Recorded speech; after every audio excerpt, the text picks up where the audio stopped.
toutes et à tous. Bienvenue pour cette quatrième séance du Parcours Jeune Prod, qui fait partie du Parcours Jeune Cinéma. Il n'en reste plus qu'une demain.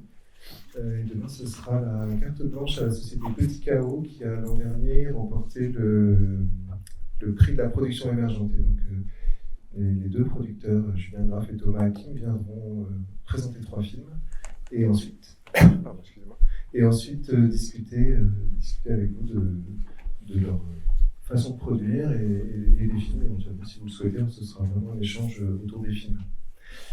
Aujourd'hui, on a voulu, parce qu'on s'est rendu compte cette année qu'on avait vraiment une nouvelle génération de cinéastes. Ça, vous l'avez peut-être vu si vous assistez au Parcours Jeune Réal. Enfin, on a en tout cas, Jackie dit souvent, depuis 33 ans, j'ai vu arriver comme ça des vagues de cinéastes les unes après les autres. Et là, on a l'impression qu'il se passe encore quelque chose de nouveau, avec encore des cinéastes qui s'affirment et qui ont des films régulièrement à côté court. Et je vous assure que c'est pas un abonnement, c'est-à-dire que c'est vraiment des films qui comptent. Et puis, on se dit aussi que on a aussi pas mal de jeunes producteurs et productrices qui reviennent régulièrement ou qui sont là éventuellement même pour la première fois. Enfin, Gauthier, on va en parler. Et du coup, on a voulu mettre un peu l'accent là-dessus, en se disant que c'était aussi l'occasion de parler de production de façon très concrète, c'est-à-dire comment on devient producteur ou productrice, comment on crée sa société, comment on se lance, comment on finance son premier film. Voilà, toutes ces questions, on va les aborder et surtout on les abordera dans un échange dans la deuxième partie de la séance. Il manque 2 personnes, Marie Le Say et Kirdine Grid, qui sont désolées de ne pas pouvoir être là, mais Marie est rentrée en résidence la semaine dernière. Elle ne le savait pas au moment où on a constitué le panel. Et Kirdine a eu une projection à laquelle il ne pouvait pas échapper ce soir à Lyon. Et donc il ne pouvait pas être présent non plus, ou hier soir, je ne sais plus. Enfin, bon, en tout cas, il ne pouvait pas être présent cet après-midi. Mais ce n'est pas grave, parce que 5 c'était beaucoup, et 3 c'est bien. Donc du coup, on va démarrer tout de suite avec Dorothée. Donc Dorothée Levesque, les films du sursaut. Alors, vous avez peut-être vu des films produits par Dorothée cette année à côté court, puisque le Grec a 5 films, et puis après les films du sursaut a 3 films. Donc je te laisse présenter les films, présenter les 3 films qui sont ici. Merci déjà de m'inviter pour cette table ronde, ça me fait très plaisir. Et les 3 films, il y a un film de Marin Gérard qui s'appelle Le soleil chante à l'horizon. Qui est en compétition prospective. Voilà. Un film de Marie-Lola Tervert et Paul Jousselin qui s'appelle Les mystérieuses aventures de Claude Conseil. Et un film de Florence Basilio qui s'intitule Flyers, qui sont les 2 derniers en compétition fiction. Très bien. Flavien Giorda, donc Venin Film. Alors, tu as des films depuis plusieurs années. Donc, est-ce que tu peux, cette année, je ne sais plus. Donc, j'ai vu Le visage du diable de Julia Kowalski, qui est en écran libre, qui est le seul film Venin Film cette année, malheureusement. Et qui est un film qui a eu beaucoup de succès. Ouais, qui a commencé sa carrière il y a un an, donc il est en écran libre, mais c'est ce qu'on avait vraiment envie de le présenter. Et Gauthier Ragueles, donc toi tu représentes 2 sociétés. Oui. Et donc tu as 2 films, si je me trompe. 3 films. Je te laisse les présenter. Oui, alors moi vous m'entendez toutes et tous bien. Donc moi 3 films cette année, et ça va être intéressant d'en parler parce que 3 films produits les 3 d'une manière radicalement différente. Un film qui s'appelle L'Envoûtement de Nicolas Giuliani qui est en compétition prospective. Lui qui a été un film financé dans l'industrie du court-métrage dans les règles de l'art, où on l'a vraiment donc préfinancé avec l'aide avant réalisation du court-métrage, une région, un département et une chaîne, Arte. Et 2 autres films là on pourra en parler, que j'ai autoproduit avec mon argent personnel. Parfois les productrices et producteurs ils font un peu ça quand les financements mettent du temps à arriver, ou quand un cinéaste, on sent son désir de fabriquer le film qui est très fort, très intense, et qu'on ne veut pas attendre 2-3 ans pour aller chercher des financements. J'ai 2 films ici qui ont été produits comme ça, qui s'appellent Capture de Jules Cruvier et Skatepark d'Annabelle Martella et Fanny Chaloche, qui sont en écran libre. Et je suis très content d'être avec mes camarades Dorothée et Flavien, parce que sans le savoir, en fait, on se suit depuis quelques mois. D'ailleurs, avec Flavien, on a partagé un prix au festival de Brive au mois d'avril. Donc je suis très content de pouvoir échanger avec eux aujourd'hui. Très bien. Eh bien, Dorothée, est-ce que tu peux nous retracer un petit peu les débuts de ton aventure en tant que productrice, c'est-à-dire d'où est venu le désir? Est-ce que c'est quelque chose que tu souhaitais depuis longtemps? Et puis comment est-ce que tu t'es lancée? Oui, alors moi, du coup, j'ai créé ma société il y a 3 ans après avoir fait la Fémis en production. Et c'était pas. Enfin, je me suis lancée là-dedans, pas en ayant ce rêve depuis très longtemps, mais avant j'avais fait d'autres études, j'avais fait Sciences Po, et en fait, en sortant, j'ai commencé à travailler dans le secteur du conseil, ce qui n'avait rien à voir avec le cinéma. Mais j'étais très cinéphile et du coup, en fait, je sais pas, j'ai eu un peu un moment où je me suis dit pourquoi pas tenter ce concours de la Fémis et en fait, je l'ai eu et du coup, je me suis lancée là-dedans comme ça et ça m'a beaucoup plu. Et ensuite, donc la Fémis, ça dure 4 ans et en sortant, j'avais en fait très envie d'être indépendante et c'est pour ça que j'ai créé une société avec laquelle, enfin en fait j'avais créé une société au début pour vraiment pouvoir faire des films de personnes que j'avais rencontrées à l'école. Et le premier film, du coup, c'était un film de Marin Gérard, donc, qui a son film là actuellement. Donc c'était le précédent film qui s'appelle À l'ombre l'après-midi, qui était déjà à Côté Court il y a 2 ans. Et donc voilà, j'ai un peu créé cette société pour pouvoir demander des financements pour ce film. Et puis de fil en aiguille, j'en ai fait d'autres et voilà. Avec Marin, vous vous êtes rencontrés à la Fémis, vous étiez dans la même promotion? Oui. Du coup, on avait fait un film, travail de fin d'études de productrice, c'était Marin qui l'avait réalisé. C'est un film qui s'appelle L'Espace Rapide, qui avait aussi été à Côté Court. Voilà. Oui, il y a toujours une question avec les films de fin d'études, parce que quand ils sont en compétition à Côté Court, ils candidatent pour le prix du meilleur premier film. Et puis l'année suivante, quand ils reviennent avec un autre premier film, c'est plus le même premier film, c'est quand même encore un premier film, ils recandidatent pour le prix du meilleur premier film. C'est un truc de règlement qui est un peu bizarre. Et donc, quand tu as créé ta société, donc les films du sursaut, tu as voulu t'associer avec d'autres personnes, ou des camarades de la Fémis, ou des cinéastes, ou tu as fait ça toute seule? On est associé avec Marin et un autre réalisateur qui s'appelle Paul Nouet. Et en fait, ils sont associés, mais dans un. C'est moi qui suis majoritaire. On pourra parler plus précisément, si vous voulez, de la création des statuts, du capital, etc. Mais disons que c'est moi qui suis la seule productrice, mais eux, ils sont associés minoritaires, mais à titre plus symbolique, parce que c'était dans l'idée de commencer à travailler avec eux, de se lancer ensemble dans l'après-école, quoi. Et voilà, que ça avait du sens en fait pour nous de faire ça ensemble au départ, quoi. Même si après j'ai travaillé avec d'autres cinéastes. Voilà. Et eux, en tant qu'associés, est-ce que, puisque ce sont 2 hommes, est-ce qu'ils ont un regard éditorial sur la ligne de la société? Pas vraiment, mais disons que je leur demande leur avis. Disons que je leur fais lire des scénarios, ils viennent voir des films en montage, mais c'est vraiment moi qui choisis de m'engager dans un projet, quoi, puisqu'après c'est moi qui le produis. Vraiment. Flavien, même question, d'où ça vient et comment est-ce que tu es arrivé à cet endroit, sachant que Venin Film, c'est une société qui est montée au départ, si j'ai bien compris, par des cinéastes et que tu es la tête qui fait les choses dans la société, mais il y a des cinéastes autour qui ont beaucoup de poids. Ouais, du coup, Venin Film, c'est une boîte qu'on a fait il y a maintenant 4 ans et on est 4 dans la société, donc je suis associé avec 2 cinéastes et une comédienne, donc avec Edina Lovenson qui est comédienne, Bertrand Bandico qui est cinéaste et Yann Gonzalez qui est cinéaste. En fait, moi j'ai rencontré Yann Gonzalez en 2006, je pense, 2007. J'étais stagiaire sur un court-métrage, je faisais de la déco, de la régie, de la prod, un peu tout, quoi. C'était la belle époque. Et ensuite, on s'est un peu suivi. J'ai fait un peu de direction de production pour les courts-métrages de Yann. Et ensuite, on a décidé avec Yann de monter une boîte, Venin Film. Donc c'était pendant le Covid, enfin juste avant le Covid. On a déposé des statuts en mars 2020, donc c'était parfait timing. Pardon. Et on s'est associé du coup avec Bertrand Mandico et Elina Levenson qui cherchaient à monter une boîte en même temps. Et on s'est dit, plus on est sous, plus on rit.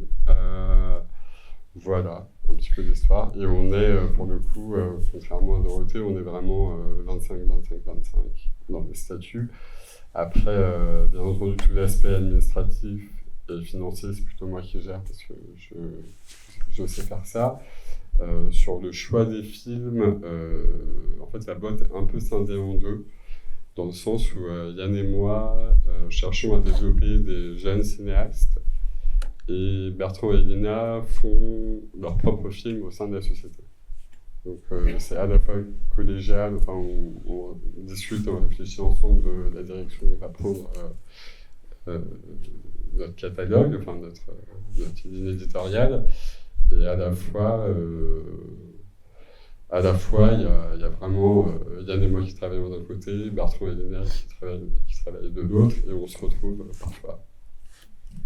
Et sur tout le travail de production, les choses se partagent également, parce qu'il y a le travail de choix des projets, etc. Mais ensuite, quand il s'agit parce que ce sont deux cinéastes et une comédienne, comme tu le disais, quand il s'agit de faire les choses, est-ce qu'ils mettent aussi la main à la pâte? Est-ce qu'ils sont présents sur toute la partie fabrication de dossiers dont on pourra reparler? Ouais, bien sûr. Alors, sur toute la partie recherche de financement, alors là, je parle vraiment pour ma partie, pour le coup, de Yann et moi. Donc, par exemple, le film de Julia Kowalski, c'était vraiment un film produit par Yann et moi et pas par Bertrand et Elina.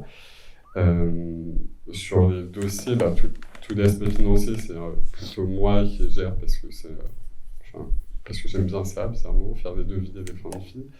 Après, l'aspect, par exemple, la note de prod, ça c'est complètement Yann qui adore faire ça. Donc on est plutôt complémentaires. Enfin, je pense que c'est pour ça que la boîte fonctionne, parce qu'on apporte tous un truc différent. Et bon, tu as donc travaillé sur des films, mais d'où est venue l'envie de devenir producteur? Parce qu'il faut quand même franchir une espèce de montagne pour se motiver. Ouais. Alors, du coup, moi, je viens d'un parcours. J'ai été stagiaire production pendant pas mal de temps. Dans quelle société? J'ai commencé. Alors, du coup, pour faire mon parcours, j'ai fait un BTS audiovisuel à Angoulême, tout de suite après mon bac. Et après, j'ai fait un master d'économie du cinéma. Qui à l'époque était cohabilité par les trois Dauphine, l'ENS et le HESS, qui maintenant n'existe plus. Et c'était vraiment super, c'était une super ouverture d'esprit et très peu de cours, ce qui permettait de faire des stages. Et donc le premier stage que j'ai fait, c'était au sein de Sedna Film, Cécile Vacheret, qui produisait donc Yann Gonzalez. Et moi j'étais tout jeune, je débarquais vraiment de ma province et ça a été la preuve, on a monté une boîte ensemble 20 ans plus tard. En tout cas, c'était donc Sedna Film qui a été vraiment marquant. Après, j'ai travaillé pour des productions Balthazar, qui produisaient Céline Sciamma. En fait, pour rejoindre ce que tu disais sur les vagues de cinéastes, je pense que quand je suis arrivé, quand j'ai commencé mes études à Paris, il y avait vraiment toute cette vague. Donc j'ai travaillé avec Yann Gonzalez, Céline Sciamma, avec Michael Hers au film de La Grande Ourse. Et c'était assez. On sentait qu'il se passait quelque chose, et même à côté de cours, il y avait ces cinéastes-là qui étaient présents. Et après, du coup, j'étais assistant de prod pas mal de temps dans différentes structures. J'ai commencé à produire des courts-métrages au sein des films de La Grande Ourse, Florence Offray. Et ensuite, voilà. Elle a arrêté la production. Alors Florence a arrêté la production, maintenant elle travaille à la Fémis en effet. Et moi donc j'ai continué à travailler dans différentes sociétés sans forcément produire. Et après l'envie de produire a repris dans le sens où travailler sur des films c'est aussi alimentaire d'une certaine manière. Je travaille sur des films dont je suis pas forcément fier, mais au moins ça me permet de payer mon loyer. Alors que produire, c'est vraiment... les films que je produis, c'est un peu mes enfants, quoi. Il y en a que j'aime plus que d'autres quand même, mais c'est pas du tout la même démarche intellectuelle et le même engagement que sur des films des autres, quoi. Je pense que c'était ça la volonté. Et comme disait Gauthier, enfin voilà, il y a des films où vraiment on investit de l'argent personnel, enfin on prend un risque à la base qui fait qu'on ne ferait pas nécessairement dans un autre cadre. Enfin, ce serait pas nos films. Voilà, je trouve que c'est beau, quoi. Et Yann Gonzalez et Bertrand Mandico sont deux cinéastes de poids qui font des films régulièrement, produits avec parfois quelques millions d'euros. Donc le fait de créer une société presque en parallèle de leur activité, est-ce que c'est parce qu'ils ont le désir de produire d'autres personnes ou est-ce qu'au départ c'était le désir de se produire eux-mêmes? Oui. Alors, un peu des deux. Je pense que déjà, à la base, un film, c'est vraiment une société de court-métrage. Enfin, on n'a pas la volonté de passer au long-métrage, donc de produire des films de Bertrand et Yann, par exemple. Après, rentrer en coproduction, c'est une autre histoire et on pourra aussi revenir plus tard. Par contre, je pense qu'il y avait une vraie volonté de défendre la forme du court-métrage. Donc, pas seulement voir le court-métrage comme un accès au long-métrage, comme un palier nécessaire pour passer au long métrage, mais plus comme une forme courte. Et en effet, Bertrand et Yann réalisent des films de long métrage produits avec des milliers d'euros, des millions d'euros. Des centaines de milliers d'euros. Alors, je n'ai pas des millions d'euros. Et quand même, Bertrand et Yann continuent à réaliser des courts-métrages. Donc c'est pareil, c'est la même démarche de dire le court-métrage, c'est un espace de liberté, finalement, à la fois économique et à la fois artistique. On n'a pas la même pression de la part des financiers, parce que c'est pas le même marché. Et donc je pense que Bertrand et Yann, c'était vraiment quelque chose qui les intéressait aussi de défendre la forme courte. Et pour reprendre, pour l'instant, on n'a pas produit de film de Yann. On a coproduit un film pornographique avec Le Flénois, qui s'est projeté à la Cinémathèque l'année dernière, mais qui est pour l'instant assez confidentiel par sa forme pornographique. Et alors que la démarche de Bertrand était vraiment qu'on produise ces films. Donc on produit, Bertrand est très prolifique, on doit produire 3 ou 4 films de Bertrand, coproduire en tout cas avec Antoine Garnier de Orphée Film, au moins 3 ou 4 films de Bertrand par an. D'accord. 3 ou 4 films par an. Alors on les reçoit pas tous. Ouais, il y en a beaucoup. D'accord. Merci. Gauthier, alors... D'où ça vient, la production? Alors non, je vais commencer du coup par une autre question. Donc toi, tu es arrivé dans une société qui existe depuis... 2002. Très longtemps, oui. Ouais. Les films Atari, Michel Klein. Et donc, comment est-ce que tu as commencé à démarrer, comment tu as démarré ton travail avec Michel Klein et au film Atari, comment ça a démarré tout ça? Alors, mon travail au film Atari, je le commence en 2020, juste avant le confinement. Et à ce moment-là, je commence aussi mon aventure j'avais commencé 3 mois avant, mais je commence aussi à La Clé, en même temps, l'occupation du cinéma. Je ne sais pas si vous êtes au courant, vous connaissez un peu le cinéma La Clé, ça vous dit quelque chose, oui? Oui, yes, top. Et ces deux trajets sont un peu liés, c'est pour ça que je le dis, et j'y reviendrai plus tard parce que ça a aussi influencé ma manière de produire au film Atari. Donc quand je rejoins les films Atari en 2020, en janvier 2020, Michel Attari... j'ai dit Michel Attari, pardon. Michel Klein, c'est une société qui s'est bâtie avec 6 associés. Et le principe, on va dire, structurant de la société des films Atari, quand elle se monte en 2002, c'est une réunion de producteurs, mais aussi de techniciens. Michel, il avait cette intuition de se dire, quand je vais créer ma société, il y a des ingénieurs du son, des mixeurs ou des scénaristes qui vont participer à la création de l'entreprise. Et on va dire... cette réunion de personnes va créer un cercle vertueux pour pouvoir se poser toutes les bonnes questions quand on fabrique un film, aussi bien financière qu'esthétique, humaine et que voilà, vraiment technique, c'est-à-dire comment on fabrique un film. Et il se trouve que quand je le rejoins en 2020, pour diverses raisons, les associés qu'il y avait avec Michel avaient quitté donc la structure, et Michel était à un moment de bascule en fait où il s'était retrouvé seul et les films Atari étaient en transition. Et il y avait une place à prendre en gros quoi. Et donc je rejoins les films Atari en ce moment-là et puis démarre à partir de 2020 donc mon apprentissage donc de producteur. Ça veut dire qu'est-ce que c'est que de produire un film, qu'est-ce que c'est que de faire un devis. Je commence par le long métrage. J'assistais Michel dans toutes ces démarches donc de long métrage. Ça veut dire que là, comme disait Flavien, c'est pas le même marché. Ça veut dire c'est un métier assez technique la production quand on produit un long métrage. Ça veut dire qu'est-ce que c'est qu'un devis, qu'est-ce que c'est qu'un plan de financement, qu'est-ce que c'est qu'un plan de recoupement, qu'est-ce que ça veut dire une économie administrée par l'État avec des financements publics. Et donc j'ai appris en fait avec Michel pendant ces 2 années à produire des longs métrages. C'était par exemple Journal d'Amérique d'Arnaud Desbaillères, le film de Claire Simon là par exemple.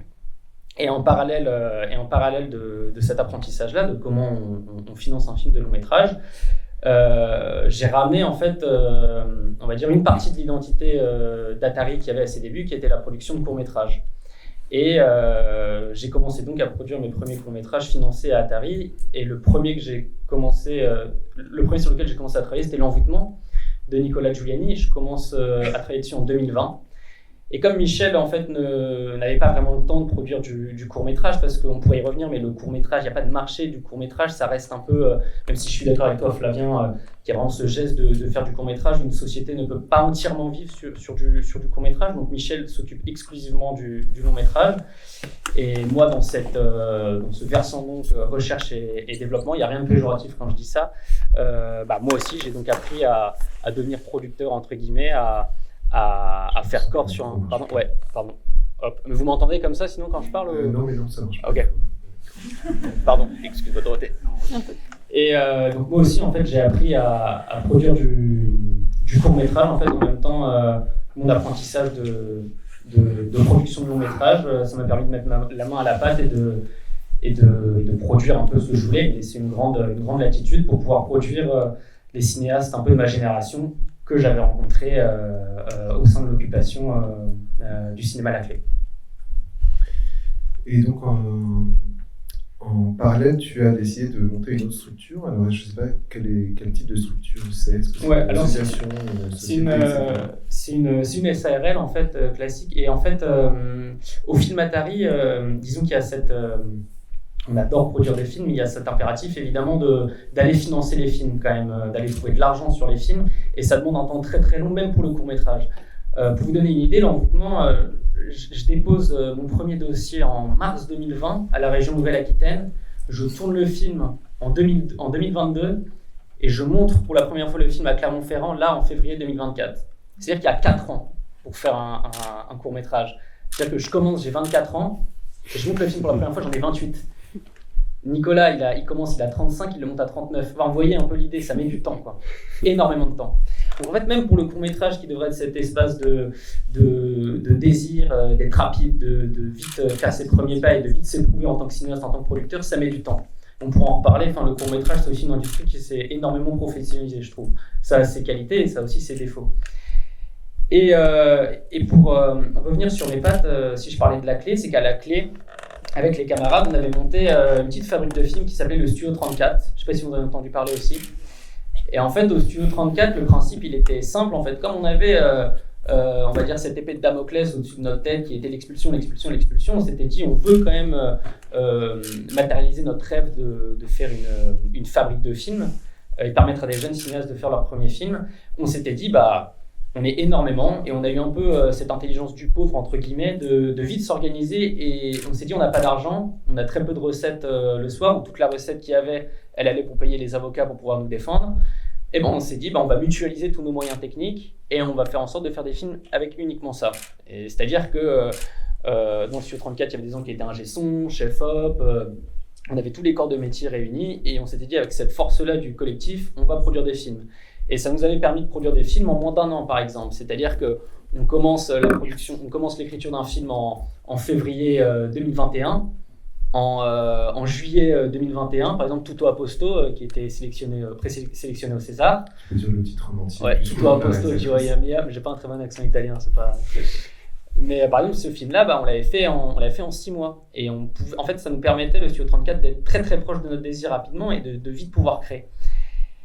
Et finalement, comme vous le savez, on a été expulsé de la clé en 2022. Donc le Studio 34 s'est mis un peu à l'arrêt. Mais moi, je voulais continuer à produire des films de cette manière-là.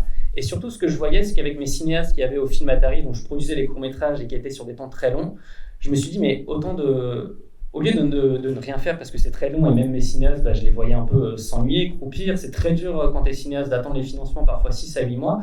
Je me suis dit, j'ai un peu d'argent personnel, je vais créer une structure, et avec cet argent-là, je vais produire des films à moins de 2 000 €, quoi. Et dans la société que je crée, Phase B, je reprends le même principe que les films Atari. Je demande à des gens de s'associer avec moi qui sont des techniciens, techniciennes, et tous ensemble, on fabrique des films sans être péjoratif, pas chers, quoi. Et souvent, c'est des films Sans salaire, quoi. sans salaire, exactement. Mais ça permet aussi d'être dans une dynamique de faire, de créer, et c'est jamais de l'argent perdu, parce que quoi qu'il arrive, le film à la fin, il est là. Donc par exemple, Capture, il a été fait comme ça. Skatepark, il a été fait comme ça. Et c'est pas une manière de fabriquer des films pérennes phase B, quoi. Comme vous voyez, phase B, c'est la phase B d'un album, en fait, quoi. On fait des films autrement. Vous avez toutes et tous fait des films comme ça, donc il n'y a rien de nouveau là-dedans.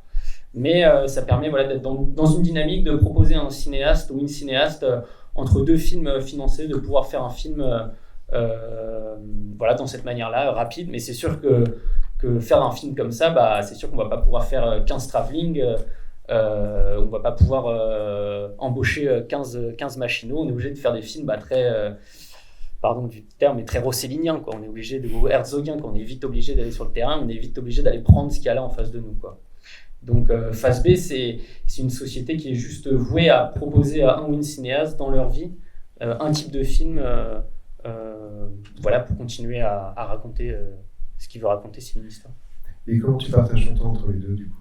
Parce que j'imagine qu'il y a une société qui te paye et pas l'autre. Ouais, exactement. Mon temps, il est partagé de manière... je dors très bien, donc je dors 9 heures par nuit, donc ça va, mais le temps, il se partage assez... non, c'est assez naturel. Il y a toujours des moments aussi au film Atari, il y a des moments de creux, par exemple. Là, on avait un film à Cannes, là, donc pendant 2 mois, ça bombarde. Mais là, par exemple, tout cet été, je vais avoir beaucoup de temps libre. Donc ça veut dire un temps pour... Il y a tout un temps aussi dans le métier de producteur, de productrice, d'écouter, de lire. Je ne sais pas si vous le faites son, mais d'être un peu à l'écoute du monde, de ce qui se passe. Donc mon temps, non, il est largement... j'ai largement assez de temps pour faire les deux en même temps. Ouais. Et c'est souvent une manière de... C'est complémentaire, quoi. Par exemple, Jules Cruveillet, il peut produire un film avec Atari, qu'on va financer, mais il peut aussi venir faire un film avec Phase B. Les deux sociétés sont complémentaires dans leur approche, de se dire comment un cinéaste il peut fabriquer des films et quel modèle de production. À chaque fois, on va c'est un peu du sur-mesure, quoi. Comment on va trouver pour chacun de ces films la bonne manière de le fabriquer. Et alors, du coup, d'où ça vient? C'est assez existentiel comme question. Moi, le cinéma, c'est un virus qui me frappe, je pense. Je suis en terminale à 17-18 ans et je crois que, comme n'importe qui a ce rêve de cinéma, au début, il est éprouvé en tant que... On veut toutes et tous devenir cinéaste, quoi. Donc à 17-18 ans, on se dit, le cinéma, le seul endroit où on peut faire du cinéma, c'est de faire des films, de les fabriquer et de mettre en scène. Donc j'en fais plein. Je fais une licence de lettres et d'histoire à Nanterre. Et puis à un moment, je me dis...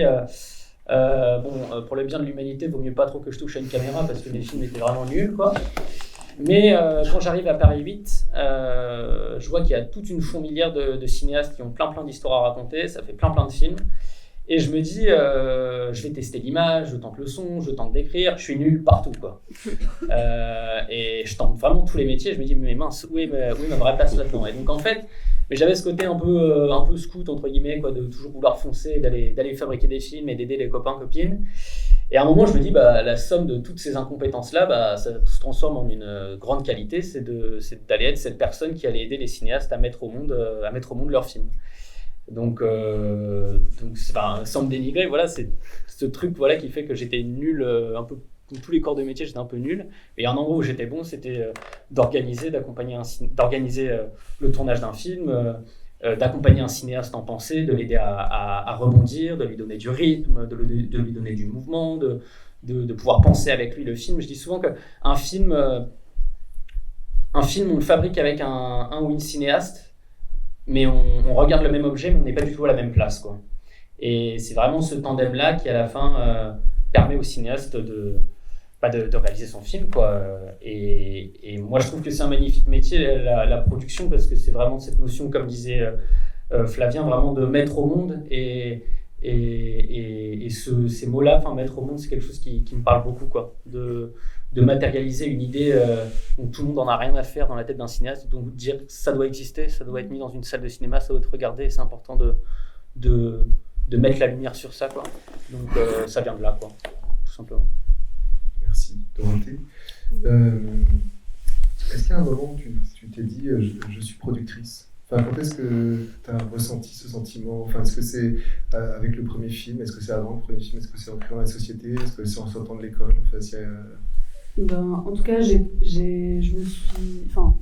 quand je me suis dit que j'allais faire du cinéma, j'ai tout de suite pensé à ce métier, en tout cas, parce que par mon profil, les études que j'avais faites avant, j'étais quand même assez loin de tout ce qui était artistique, en fait. Et ça me semblait assez bien convenir à qui j'étais, quoi. Et après, à la FEMIS, du coup, on produit des films, on produit les films des autres élèves, réalisateurs, réalisatrices. Et oui, je me suis tout de suite plu, en fait, dans ce rôle, dans ce métier. Et oui, ce que j'aime beaucoup, c'est en effet d'être d'être là du début jusqu'à la fin de la production, jusqu'à la diffusion, d'être là dès l'écriture et donc de réfléchir ensemble avec un cinéaste ou une cinéaste à ce que va être un projet. Et donc ça, c'est vraiment ce que je trouve passionnant dans ce métier. Et en sortant de l'école et en créant ta société, du coup, quel était le premier film que tu as produit? Est-ce que tu peux nous raconter l'aventure de ce premier film? C'est-à-dire, c'est comme une étude de cas, disons, à partir de l'écriture jusqu'à la fin, comment est-ce que les choses se passent? Oui. Je peux parler de deux films peut-être, parce qu'en fait, il y en a eu un qu'on a produit pendant qu'on était à l'école avec Paul Nouet, qui s'appelle Camille sans contact. Paul était en production aussi? Non, en montage, donc il est réalisateur aussi. Et donc à l'école, c'était un film hors cursus, et donc pendant que j'étais à l'école, j'ai monté une association pour produire ce film. Et donc ça c'était un peu, disons, le premier film avant de vraiment créer ma société, mais c'était quand même dans cette idée de pouvoir aller chercher des sous et créer, produire un film en toute liberté, quoi. Donc quand on fait ça et qu'on est à la FEMIS, on a quand même moyen de bénéficier du matériel de l'école, etc. Et ce film, ça a été un peu... on l'a tourné assez vite, on a réussi à le tourner en pellicule. Et il faisait 15 minutes, et ensuite il a été sélectionné au Festival de Cannes en 2020, qui était l'année du Covid, donc c'était un peu spécial. Mais bref, du coup, ça c'était vraiment la première court-métrage officiel. De la sélection officielle? Oui, parce qu'il faisait 15 minutes, du coup, c'est passé. Et donc ça c'était vraiment un film fait avec très très peu d'argent, de l'aide en matériel de l'école et l'équipe d'amis, quoi. Et le deuxième film, du coup, le film de Marin dont j'ai parlé tout à l'heure, Allons l'après-midi. Donc c'est là véritablement que j'ai créé une société une vraie société commerciale pour faire le film. Et donc on a cherché des financements. C'était un film qui s'est tourné à Paris, donc on a demandé à la mairie de Paris, qu'on n'a pas eu. On a demandé le CNC, donc l'aide à la réalisation. On a été en plénière, mais on l'a pas eu. Et en fait, on voulait tourner, on l'a tourné en 2021.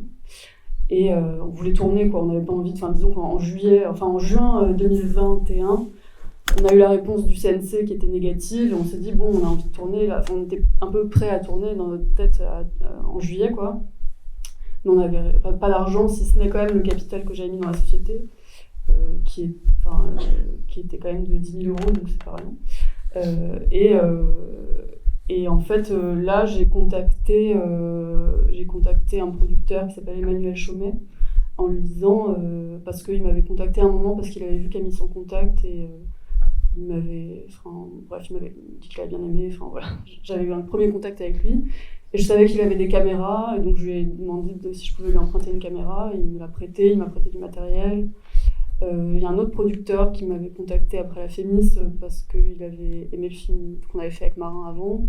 Et lui aussi, il nous a aidés au montage. Enfin, en fait, du coup, j'ai essayé de chercher un peu des soutiens comme ça pour faire le film. Et on a tourné quand même en juillet sur quand même 8 jours. C'était assez long. C'est un film qui fait 35 minutes, 34 minutes. Et voilà. Et après, le film, il a été sélectionné à Clermont en 2022. Et il a eu l'aide après réalisation de la région Île-de-France. Donc en fait, ça m'a permis de rembourser aussi l'argent que j'avais mis à la base dedans, parce que ça m'a quand même coûté un petit peu, quoi. Voilà. Mais donc ça, c'est vraiment ce que tu disais aussi, Gauthier. À la base, il y a un apport quand même personnel. Voilà. Mais tu es retombé sur tes pieds. Oui. Bon, tout le monde ici, normalement, connaît Michel Chomet, puisqu'il est venu jeudi, autour du film de Pauline Bellet, parler avec vous. Je ne sais pas si vous étiez tous là.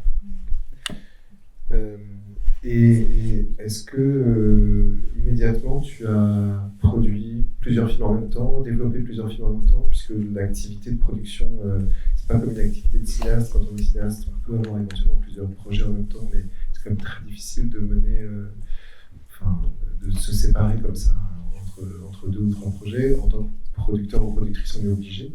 On ne peut pas faire autrement qu'en avoir 5, 10. Voilà. Donc, comment est-ce que tu as construit ça ensuite ? Donc donc en 2021, j'ai aussi rencontré Marie-Lola Tervert et Paul Jousselin. Donc c'était avant qu'on tourne le film de Marin, je crois. C'est ça. Hein. Et en fait, je l'ai rencontré par un ami producteur. Et en fait, on a décidé de faire Les Mystérieuses Aventures de Claude Conseil à ce moment-là. Donc j'avais ce projet aussi qui commençait, la période de développement. Après, le scénario, on l'a pas beaucoup réécrit par rapport à ce qu'il m'avait envoyé à la base, mais on a commencé assez vite à chercher des sous, quoi, pour le faire. Et donc ça, c'était 2021. En 2021, il y avait quand même plusieurs projets en développement. Donc il y avait le film de Marin qu'on a tourné. Ensuite, il y avait un autre film de Paul Nouet, qui est un moyen-métrage qui s'intitule Salut les uns, qui était sélectionné à Brive là, cette année. Et qui a eu un prix au FIFIB. Non, il a été au FIFIB hors compétition. Le FIFIB, c'est le festival de Bordeaux. J'allais dire de court-métrage, mais en fait, c'est pas... Non, il y a aussi des longs-métrages. Donc oui, j'ai toujours eu plusieurs projets en même temps, disons. Et en 2021, j'en ai tourné un, et en 2022, j'en ai tourné 4, parce que j'avais aussi... Début 2022, j'ai rencontré, je la connaissais déjà, mais avec une ancienne élève de la Fémis qui s'appelle Donatienne Berthereau, on a décidé elle avait un projet de film qu'elle voulait tourner pendant les élections présidentielles, et en fait, c'était en mai. Et donc, en fait, en janvier, on s'est dit qu'on allait le faire, et donc là, pareil, c'était assez rapide, quoi.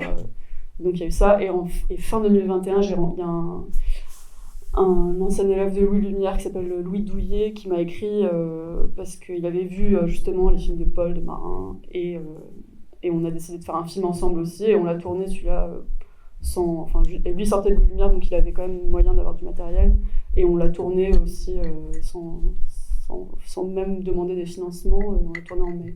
Donc en fait, je me suis retrouvée à tourner 4 films en plus Salut les uns et Les Mystérieuses Aventures de Claude Conseil en 2022, et ces 2 derniers films, par contre, ils étaient financés. Voilà. Donc, Et tu penses que tu es seule à produire. Donc tu penses que tu peux produire combien de films par an ? 4, c'était pas mal. En plus, ce serait trop, je pense. Donc 4 films avec... Mais pas tous les ans. 2 films financés, 2 films pas trop financés, c'est ça ? Ouais, 2023, j'en ai tourné 2. C'était pas financé. Mais c'était bien aussi. Ouais. J'ai tourné du coup Flyers, qui est là en compétition, et le film de Marin, Le Soleil chante à l'horizon. Ouais. Et quand tu te projettes avec ces cinéastes, quand tu produis ces cinéastes, tu te dis que tu veux continuer avec eux jusqu'au long métrage. C'est un modèle que tu as appris à la Fémis, par exemple, c'est quelque chose dont on vous parle. Ou bien c'est pas obligé, ça peut aussi être un film parce que c'est un film, parce que tu as envie de le faire et que tu continueras pas forcément ensuite avec d'autres films. C'est un peu les deux. C'est vrai qu'on nous parle beaucoup de... enfin, la relation productrice, réalisateur, réalisatrice, elle est assez forte quand même. Enfin, on travaille avec quelqu'un pendant souvent plus d'1 an, enfin 2 ans, 3 ans, 4 ans. Donc c'est vraiment une relation c'est un investissement très fort et qui demande beaucoup d'énergie. Et donc c'est vrai qu'on a envie quand même en tout cas moi j'essaie de faire ça avec des gens que j'aime bien et avec qui je me vois faire ça plus longtemps, quoi. Et c'est vrai que j'ai envie aussi de travailler avec des personnes jeunes qui vont ensuite pouvoir faire peut-être des longs métrages. Moi j'aimerais bien faire des longs métrages, en tout cas j'aime beaucoup le court métrage. Mais voilà, après si ça... Je pense qu'il faut aussi apprendre... parfois ça peut être bien aussi de faire un film puis de faire autre chose, je sais pas. Il n'y a pas de règles, disons, j'ai pas encore fait de long métrage, mais là, c'est quelque chose qui me plairait quand même. J'ai des projets de long aussi. Je parlais du modèle parce que, avec Mathieu Bonpoint, moi j'ai été producteur quelques années, et Mathieu est producteur toujours, entre autres activités, et tous les deux, on a quand même un modèle qui vient des années 80, qui est le modèle de Lasnek Production, à La Roca, qui a vraiment inventé un système qui était de développer des projets avec des jeunes cinéastes et puis de passer au long avec les jeunes cinéastes, ce qui fait des générations cinéastes, prods qui avancent ensemble.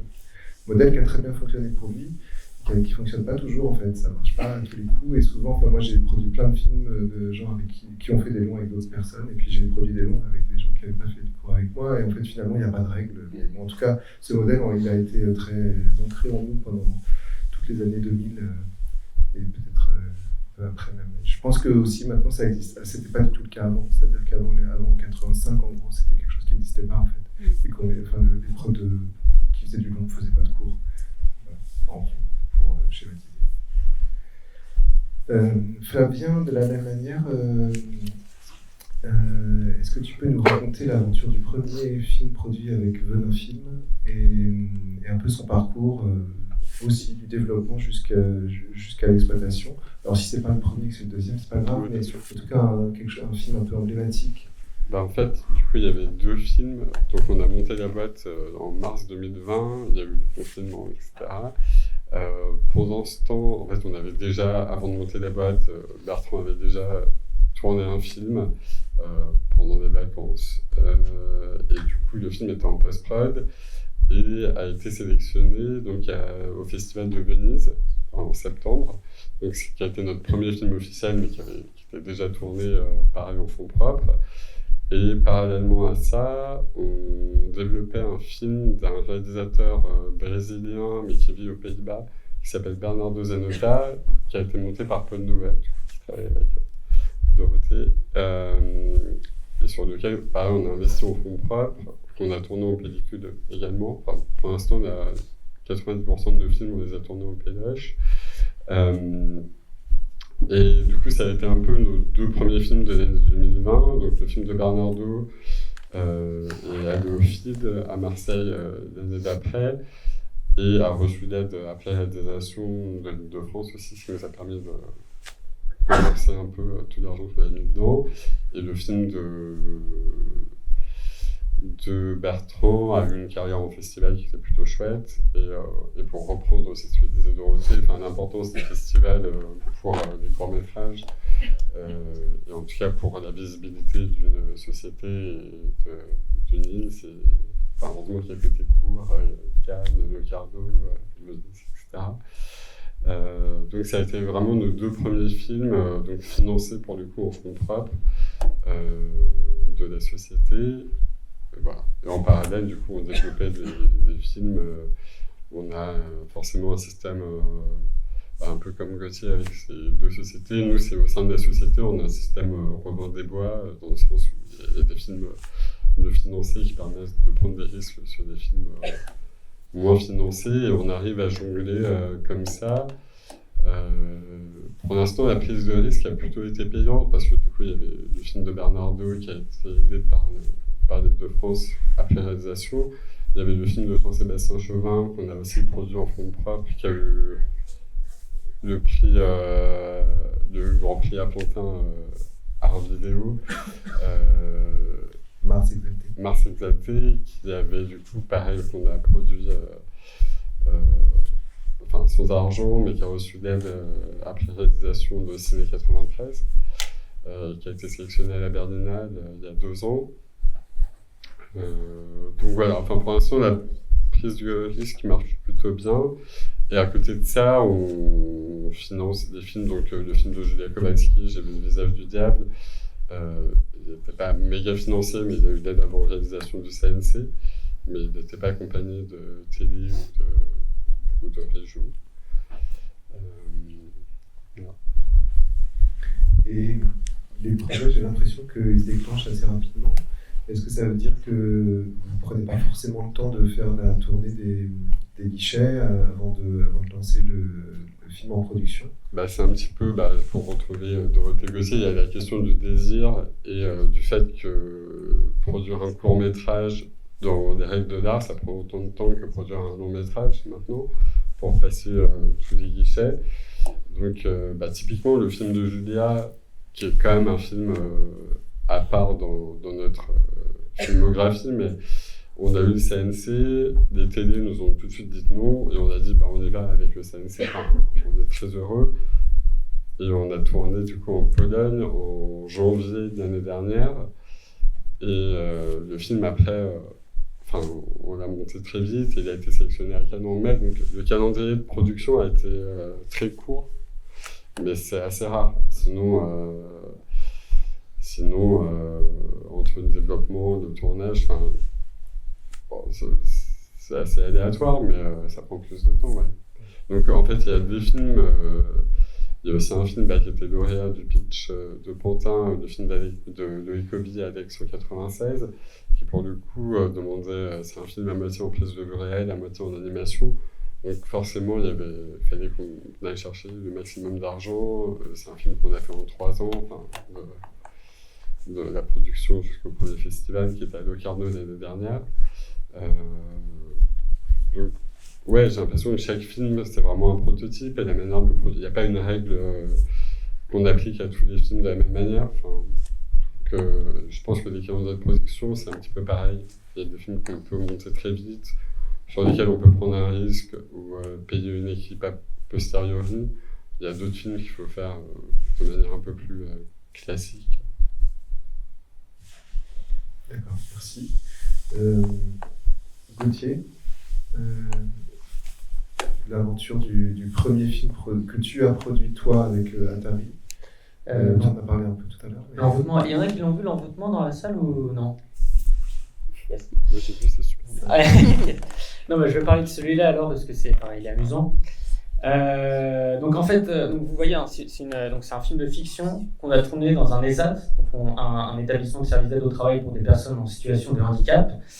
Et bon, pour ceux qui l'ont vu et pour ceux qui ne l'ont pas vu, vous doutez bien qu'il y a encore plus de contraintes d'organisation et de tournage, on va dire, que des films avec des actrices et des acteurs qui ne sont pas en situation de handicap. On a un financement de la région Nouvelle-Aquitaine en septembre 2020. Et en fait, à partir de ce moment-là, on est en plein Covid. C'était quel financement? C'était la région Nouvelle-Aquitaine. Mais c'était à la production. Ouais. Oui. Comment c'est la production? Est-ce que c'est au développement? Non, il n'y a pas de développement en court-métrage. En fait, c'est déjà. Tu vois, il n'y a pas de. Ouais. On va y revenir, mais il n'y a pas de développement en court-métrage parce que le court-métrage, c'est déjà une industrie de développement. Donc en fait, c'est directement des aides à la production. Et en fait, les établissements de services d'aide au travail en 2020, en fait, si je me remémore bien, impossible de tourner dans ces lieux-là. Surtout des lieux où il y a des médecins, où ça concerne la santé. Directement, on me dit, mais votre film, Gauthier, vous ne tournez pas avant minimum 2022. Et là, je me dis, waouh, on est en 2020, on a une première source de financement et on me dit que je ne peux pas tourner avant 2022. Et là, je me dis, après, je vais aller chercher le CNC, je vais avoir un dossier à déposer, après, je vais aller déposer à une chaîne de télévision. Mais bon, il y a quand même 24 mois à tuer, quoi. Enfin, il y a vraiment 24 mois où on peut s'occuper. Et finalement, avec Nicolas, on se dit, on va faire un premier repérage en région Nouvelle-Aquitaine.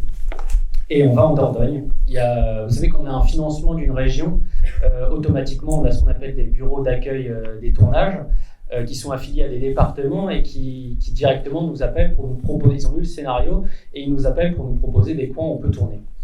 Et nous, à la base, le film, on avait un ESAT qui avait en Bourgogne, on avait toutes nos entrées là-bas, on avait déjà nos actrices, nos acteurs, on voulait aller tourner là-bas, on voulait filmer les gens de cet ESAT à Chauffaille en Bourgogne. Et finalement, on n'a pas la Bourgogne, mais on a la région Nouvelle-Aquitaine, donc on perd notre décor, on doit tout retrouver. On va en région Nouvelle-Aquitaine, on va en Dordogne parce qu'il y a un monsieur qui a été décisif qui s'appelle Thierry Borde, qui nous dit « Moi j'ai un super ESAT, j'ai un super lieu, ils sont prêts à vous accueillir, venez me voir ». On arrive là-bas et enthousiasme génial, la directrice adore le cinéma, trouve que la culture c'est super important et que l'accès à la culture pour les gens en situation de handicap elle est quasiment nulle en France. Et elle nous dit venez ramener le cinéma à l'intérieur de notre lieu. Et là, on lui dit, ok, on veut bien, mais nous, notre tournage, on ne le fait pas avant, vous nous dites qu'on ne peut pas le faire avant 2022, donc qu'est-ce qu'on fait là? Et là, moi, je me dis, on se dit avec Nicolas, on a 24 mois à tuer, c'est un lieu qui n'est pas du tout habitué à la présence d'une caméra, la machine cinéma, ils ne savent pas ce que c'est, ils ne savent pas ce que c'est qu'un tournage, c'est des gens qui n'ont jamais tourné dans des films. Et on se dit, en attendant, nous, pour faire du repérage et pour vraiment commencer à se mettre au travail, pour rencontrer les gens, pour faire venir le réel dans notre scénario, on décide de venir faire un atelier de création cinématographique avec des gens en situation de handicap. Et on décide pendant 12 mois de venir 5 jours par mois. C'est-à-dire que pendant 5 jours, on prend notre voiture, on descend là-bas et on fait un atelier de cinéma et on apprend à des gens en situation de handicap à faire un film. Il y a 8 personnes qui nous rejoignent et pendant 12 mois, on les accompagne à faire un petit film, un petit portrait de leur vie là-bas. Et en fait, cette manière-là de nous insérer dans les ZAD, donc vraiment c'est la production qui donne ça, c'est nous qui le finançons, et ça nous permet à nous de faire avancer ce processus un peu fragile d'intégration sur les lieux, de créer un lien de confiance avec les gens qui sont là. Et donc il y a un long temps de préparation, quand même pour un court-métrage, c'est 5 jours par mois pendant 12 mois, c'est énormément de jours en fait, on passe énormément de temps là-bas. C'est 2 longs-métrages. Ouais, voilà en gros. Et en fait, ce temps-là donc, de préparation, où vraiment... ça nous permet d'observer ce qui se passe là-bas, de vraiment réécrire notre scénario en fonction des lieux. Ça nous permet en fait d'arriver extrêmement près au moment du tournage. Et en fait, la production de ce film-là, il y avait un mot-clé, en fait, c'était le temps, quoi. C'était comment je vais donner du temps à Nicolas pour pouvoir faire son film, c'est-à-dire un tournage de 15 jours et 10 jours de prépa avant, il y a toute l'équipe. C'était un tournage extrêmement lourd. Et surtout du temps de préparation et de rencontre avec tous les gens qui allaient jouer dans notre film et aussi avec nos actrices et acteurs principaux. Donc c'est un film vraiment qui a un peu spécial dans sa préparation parce ça va un peu à contre-courant. Par exemple, toi, de ton film où c'est allé extrêmement rapidement pour le Julia Kowalski.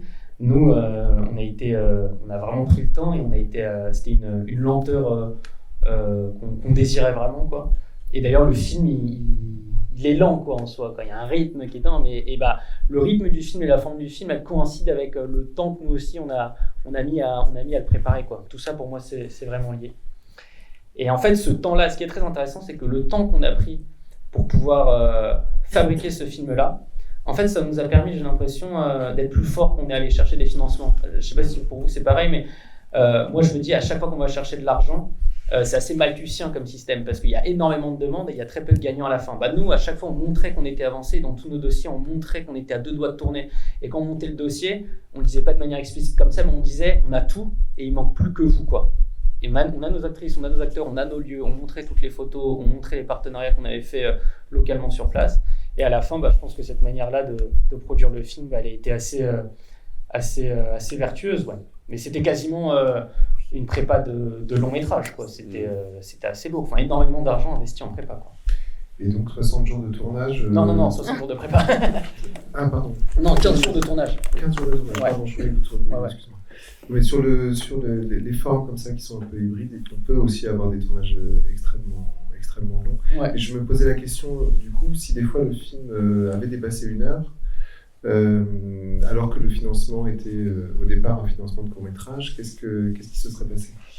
Alors, il y a beaucoup. Alors déjà, on s'est posé cette question-là à un moment, mais le film, il était écrit comme un court-métrage, quoi. Il y avait ce geste, le geste que voulait faire Nicolas. Il pouvait que s'épanouir dans un court-métrage parce que au niveau de la dramaturgie, il était pensé comme un film de 45 minutes. On n'avait pas assez de matière pour aller plus loin et pour faire éprouver à nos personnages des conflits entre guillemets plus grands, quoi. Bon, cette question de conflit, elle est un peu chiante, mais vous voyez ce que je veux dire, quoi. Donc non, surtout pas. Le film, il fallait que ça reste absolument un court-métrage.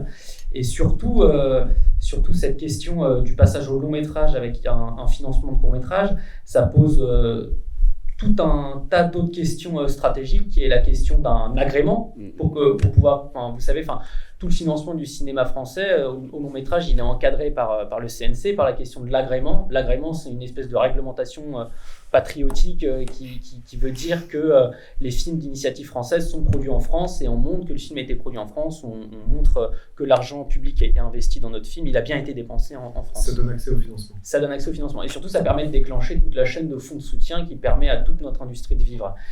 Et ça, c'est sur le long métrage. Ouais, mais nous, cette question est liée parce que nous, spécifiquement, je ne voulais pas du tout me lancer là-dedans. Stratégiquement, dans la vie de cinéaste de Nicolas, on ne pouvait pas faire le long métrage allait être trop faible si on voulait transformer le financement du court en financement de long métrage. Et même dans sa carrière, ça l'aurait mis en danger, puisque si on sortait même le film comme ça, son prochain long métrage aurait été considéré comme un deuxième long métrage. Ça veut dire d'autres commissions, et ça veut dire avec des cinéastes peut-être plus confirmés qui ont fait des longs métrages plus solides.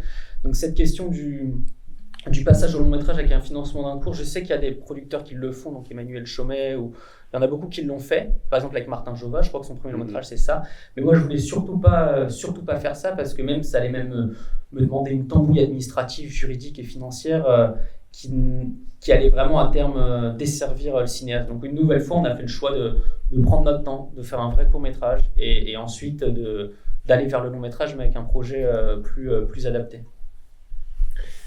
Est-ce que tous les trois, vous avez parfois l'impression de faire communauté avec d'autres producteurs et productrices de votre génération ? C'est-à-dire, est-ce que vous vous rencontrez ? Où est-ce que vous vous rencontrez ? Et du coup, est-ce que vous pouvez me parler du SPI ? Je crois que Dorothée n'est pas au SPI, mais... Non. Pas encore. Je sais pas. Alors moi, Et que vous y êtes tous les deux, mais... Alors nous, on est au SPI vraiment depuis ce début d'année, donc c'est très récent. Juste le SPI, c'est le syndicat des producteurs et productrices indépendants. Je crois qu'on ne dit pas encore tout ça, mais pas le SPI, quoi. Après, sur l'aspect... alors moi, c'est une des raisons... Bon, après, peut-être qu'on va passer au long métrage avec Bonin Film, mais c'est vrai que je trouve que le monde du court métrage est... bien sûr qu'on a des amis producteurs, productrices, et qu'on s'encourage et qu'on se soutient, autant d'un point de vue technique que matériel, etc. Je trouve que le système du long métrage, bon après c'est comme tu disais, c'est un entonnoir, donc il y a beaucoup de projets qui veulent se faire, il y a très peu de films qui sont à l'arrivée, mais les enjeux financiers du court métrage sont moindres. Du coup, j'ai l'impression que c'est moins sharp en court-métrage. Après, au long-métrage, on se retrouve forcément en compétition et on a les droits de vie ou de mort d'un film. Enfin, c'est complètement une autre manière de penser. Donc, je pense que oui, en court-métrage, on est plus solidaires les uns des autres. La preuve, finalement, je connais Dorothée sans vraiment les connaître, mais j'ai travaillé avec Paul, et donc j'ai loué une salle de montage à Dorothée. Yann va faire un film avec Gauthier. On était ensemble, et puis la présence des festivals. Moi, j'ai découvert du coup l'envoûtement à Clermont cette année. Après, comme disait Gauthier, il a eu le prix à Brive, ex-aequo avec le film de Julia. Donc on se suit en parallèle. On avait tous les trois fait un moyen métrage. C'était à Brive cette année en fait, mais on s'en était pas parlé. Ouais, moi j'étais pas à Brive. Oui, non, pas... Et cette communauté, alors Michel il est plus âgé, donc est-ce que aussi ça circule avec la génération d'après, justement la génération d'avant plutôt, la génération de Michel, etc. Est-ce que toi Gauthier tu as des contacts avec les gens de cette génération, est-ce que vous parlez entre producteurs et productrices? Oui, ça on se parle, carrément. Je crois que c'est aussi Atari est très lié à Orlando. Sur Orlando il y a beaucoup de prods qui passent par Orlando. Oui, carrément, oui. Oui, comme je l'ai dit, quand il y a cette volonté d'aller faire des films et il faut trouver des manières pour les faire, on n'a pas le cash pour le faire, bah oui, il faut trouver, il faut s'organiser, il faut mutualiser, il faut avoir une famille de cinéma, même si j'aime pas trop ce mot, non, une équipe plutôt assez solide où on va se porter les uns les autres.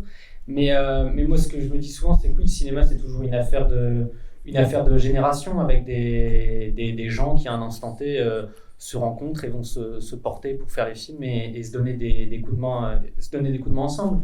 Après, oui, avec Michel, moi, c'est une sorte de compagnonnage, puisqu'il m'a appris le métier. Enfin, Michel, il a déjà 20 ans de métier derrière, donc je produis avec lui les longs métrages qu'il produit, de cinéastes beaucoup plus confirmés.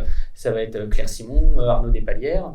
Donc, je produis ces films-là avec lui, mais il produit aussi les courts-métrages que je produis, comme là, L'Envoûtement, ou même Jules Creveillet, par exemple. Et je pense c'est pas le bon mot, mais il y gagne aussi, de lui aussi pouvoir voir ce que c'est qu'une nouvelle génération de cinéastes, quelles sont les formes qui arrivent, les nouveaux personnages, les nouveaux visages qu'on raconte, quoi.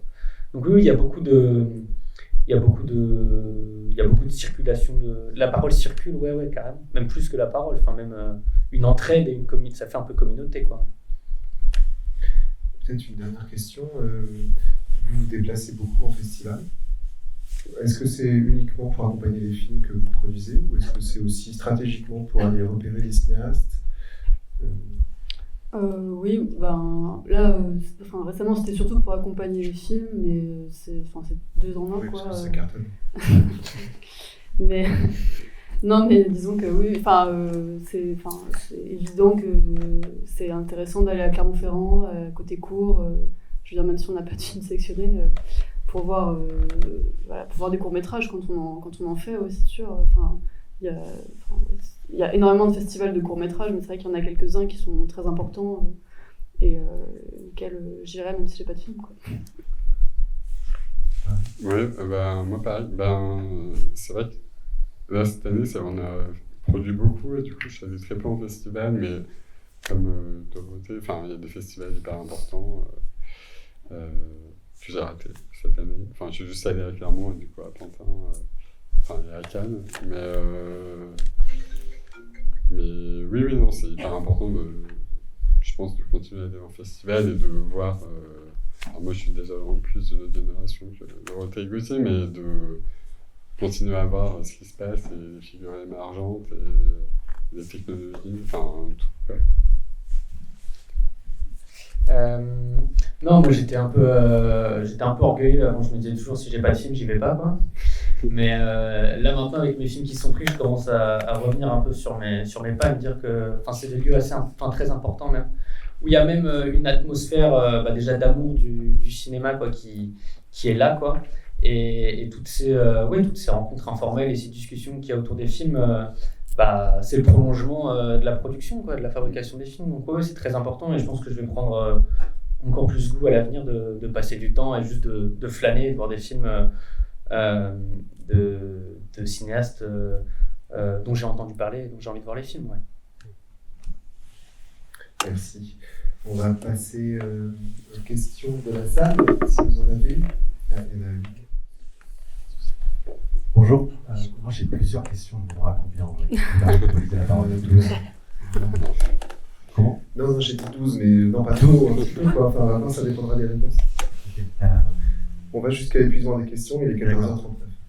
Moi, je voulais savoir, dans le cas d'un film qui n'est pas financé conventionnellement, vous avez quelle stratégie pour mettre votre argent de poche, comme disait Gauthier? C'est-à-dire, est-ce que vous avez en fait une trésorerie à l'avance? Est-ce que vous faites des crédits, du crowdfunding, peut-être du mécénat, ou je ne sais pas. Quelle est votre stratégie? Je sais pas, peut-être une à une. C'est un peu au cas par cas. Donc, nous, pareil, un film, si tu veux, à la base, le capital social était de 8 000 €. Donc, de toute façon, on ne pouvait pas aller au-dessus de 8 000 €, parce qu'après, c'était déjà un problème de liquidité, de banque, etc. Après, tout dépend. La question du court-métrage ou même du long-métrage, c'est combien tu payes ton équipe, enfin, la question du salaire, et on n'oublie pas que le court-métrage aussi, c'est une industrie, enfin, on fait vivre des intermittents, on emploie des gens. Donc, le premier truc qui saute quand t'as pas de thunes, c'est de ne pas payer des gens, ce qui est forcément, nous, en tant que producteurs, je pense qu'on est tous d'accord de dire... on veut pas faire ça. Enfin, un film, c'est collectif. Et, bon, si personne n'est payé, bon, voilà, c'est pas notre rôle, quoi. Notre rôle, c'est de trouver de l'argent justement pour faire le film dans de bonnes conditions et payer les gens. Donc, nous, personnellement, on n'a jamais fait de crowdfunding. Après, la méthode, c'est trouver la bonne formule pour le film. Enfin, par exemple, le film de Julia, l'équipe, ils étaient 8 personnes. Donc il y a Chef Elec qui posait aussi des rails de travelling. Ils étaient très mobiles, on a volé des plans. Enfin, je veux dire, on était très mobiles sur le tournage parce que il y avait une équipe réduite qui du coup était mieux payée. Enfin, parce qu'ils faisaient tous 2 postes. Après, voilà, je pense que faut trouver le bon dispositif pour chaque film. Et spécialement ceux qui ne sont pas financés, dans le sens où on va mettre notre argent et on sait quelle enveloppe on a, et il faut qu'on aille du début jusqu'à la fin du film avec cette enveloppe. Mais donc on n'a jamais fait de crowdfunding. C'est pas Oui, moi je voulais juste dire que argent de poche, en général, on évite quand même parce que, je sais pas ce que t'entends par argent de poche, mais si c'est, ça peut être la trésorerie de la société. Enfin, ça c'est de faire un film sur fonds propres de la société, ça arrive. Enfin, là, du coup, les Flyers et Le Soleil chante à l'horizon, c'est ce qui s'est passé. Mais moi, en tout cas, j'essaye d'éviter de mettre mon argent personnel parce que sinon c'est. Enfin, il faut quand même que je vive, quoi. Et du coup, voilà. Enfin, disons que ça s'est fait à la base pour la création, mais après, non, je finance pas les films sur mon argent de poche. Voilà. Enfin, et en tout cas, oui, j'essaye toujours de trouver des sous. En général, sur le modèle des films fauchés, bénévoles, qu'on lance comme ça avec très peu d'argent, on essaye toujours d'avoir des sous après, quoi. Moi, ça marche pas toujours, mais c'est quand même le but, c'est quand même d'éviter de faire des films avec son argent de poche. Enfin, pour moi, en tout cas. La deuxième question, on va dire 2. Je voulais savoir aussi, est-ce qu'il y a une concurrence entre sociétés de production, entre les jeunes sociétés de production qui viennent de se créer et les plus anciennes établies, notamment dans... non, pas entre elles, je veux dire, mais vis-à-vis des financements. Est-ce que, par exemple, une société de production qui a 20 ans de métier, même des films, des courts-métrages qui ont eu des sélections assez prestigieuses, elle a plus de laisser-passer qu'une jeune société qui a à faire toutes ses preuves, finalement? Je réponds à cette question. Sinon, je peux répondre à l'argent de poche aussi. Non, mais elle a complètement raison. Elle a complètement raison, Dorothée. Il faut pas... c'est ce qu'on me dit toujours, il ne faut pas dépenser son propre argent, mais quand on a monté la société, on met notre argent personnel au capital. Le capital, c'est ça. Et donc en fait, moi j'ai un petit système avec FASB en gros, c'est qu'en fait, donc c'est mon argent personnel en soi que je mets dans la société, quoi, pour créer le capital. Donc c'est plus ton argent personnel. C'est plus mon argent personnel. Yes, voilà. Et en fait, je me dis, tiens, j'ai un seul moyen sûr de pouvoir récupérer mon argent dans le système actuel. Ne faites pas tous comme moi, s'il vous plaît. Je vous donne un tip, ne faites pas tous comme moi, sinon le système il est foireux. En fait, il y a une aide qui s'appelle l'aide après réalisation.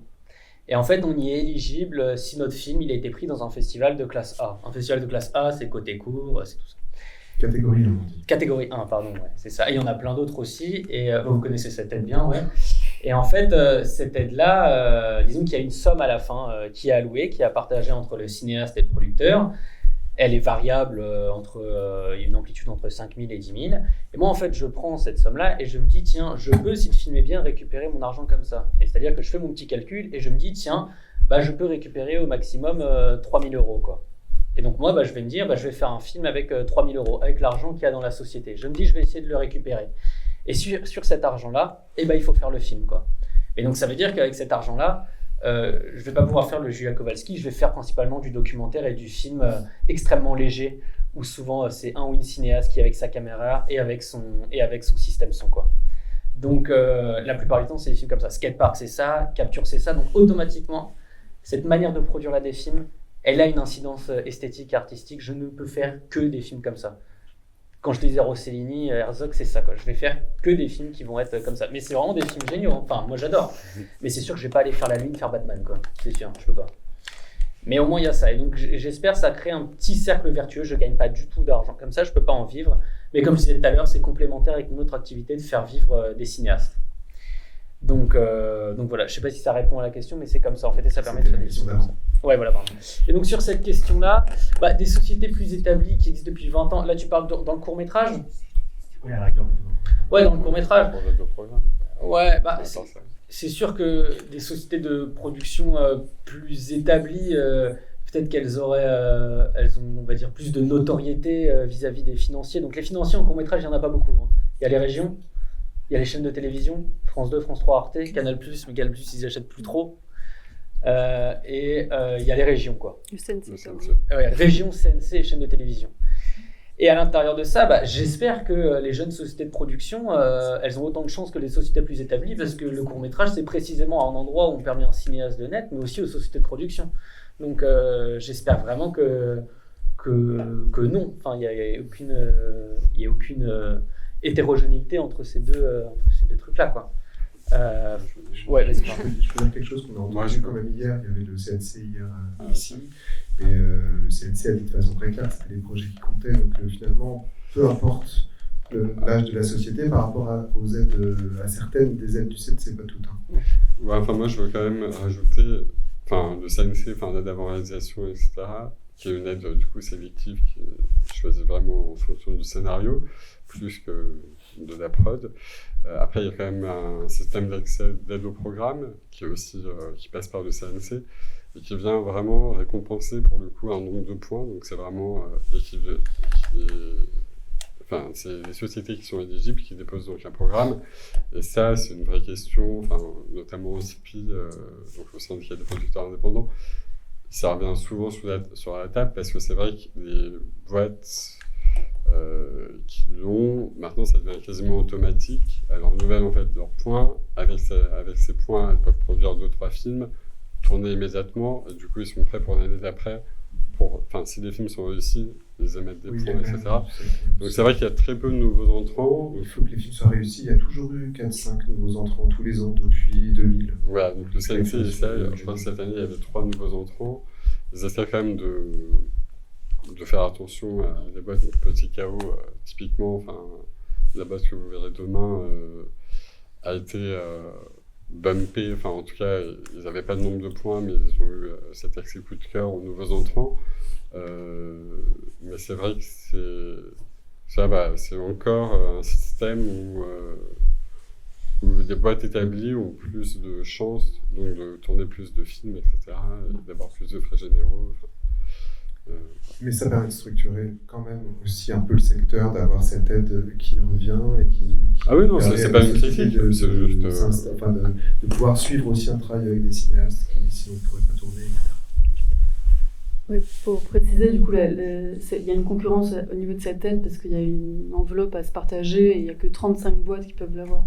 Du coup, c'est pour ça qu'il y a des entrants, des sortants et qu'il faut être dans les 30... avoir le nombre de points maximum pour y être, quoi. Ouais. Et on ne connaît pas le nombre de boîtes, mais je peux vous dire que cette année, on a reçu à côté court 2600 films, et que parmi les 2600 films, il y a un nombre de sociétés dont on n'avait jamais entendu parler phénoménal. Donc il y a de plus en plus de sociétés de production, puisque c'est de plus en plus facile de créer une société de production aussi. Après, il faut réussir à tenir sur la durée, mais ça, c'est une autre histoire.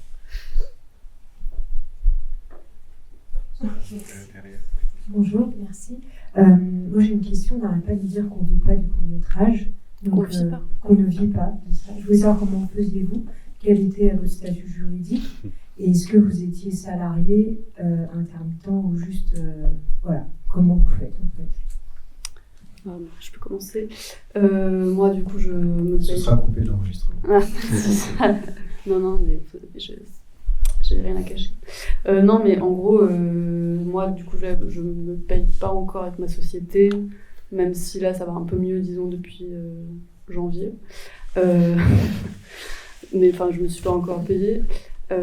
J'espère faire bientôt. Et non, sinon, moi, j'ai donné des cours à côté dans une école. Enfin, voilà, j'ai fait de l'enseignement dans des écoles privées qui payaient bien. Voilà, mon modèle. Nous, c'est pareil, du coup, on est 4 dans la boîte, personne ne se paye, enfin, on a tous des jobs à côté. Moi, je suis intermittent, enfin, du coup, je travaille sur des longs métrages comme assistant de prod. Et après, ce qui permet de tenir, enfin, on n'a pas de bureau, on n'a pas de frais généraux. Voilà, donc, oui, en effet, le court-métrage, je pense que c'est un peu, c'est un peu un job passion, quoi. Enfin, après, c'est hyper chouette et à n'importe qui d'entre vous, je dirais, allez-y, essayez, montez une boîte, faites des projets, etc. Mais oui, prenez un plan B économique pour vivre, quoi. Mais disons que t'en vis pas, mais en fait sur le long terme t'en vis si tu veux quoi, tu vois. Justine Triet, son premier moyen métrage, il était à Brive par exemple, tu vois, à la fin des années 2000, tu vois. Donc en fait c'est de se dire quand on produit du court métrage, certes il y a le truc de se dire c'est un geste en soi le court métrage, il faut pas que ça soit une passerelle par le long, mais on accompagne un cinéaste, parfois on le prend au berceau et on espère ensuite aller faire du long avec lui, et cette relation de confiance on l'a bâtie dès son premier court métrage.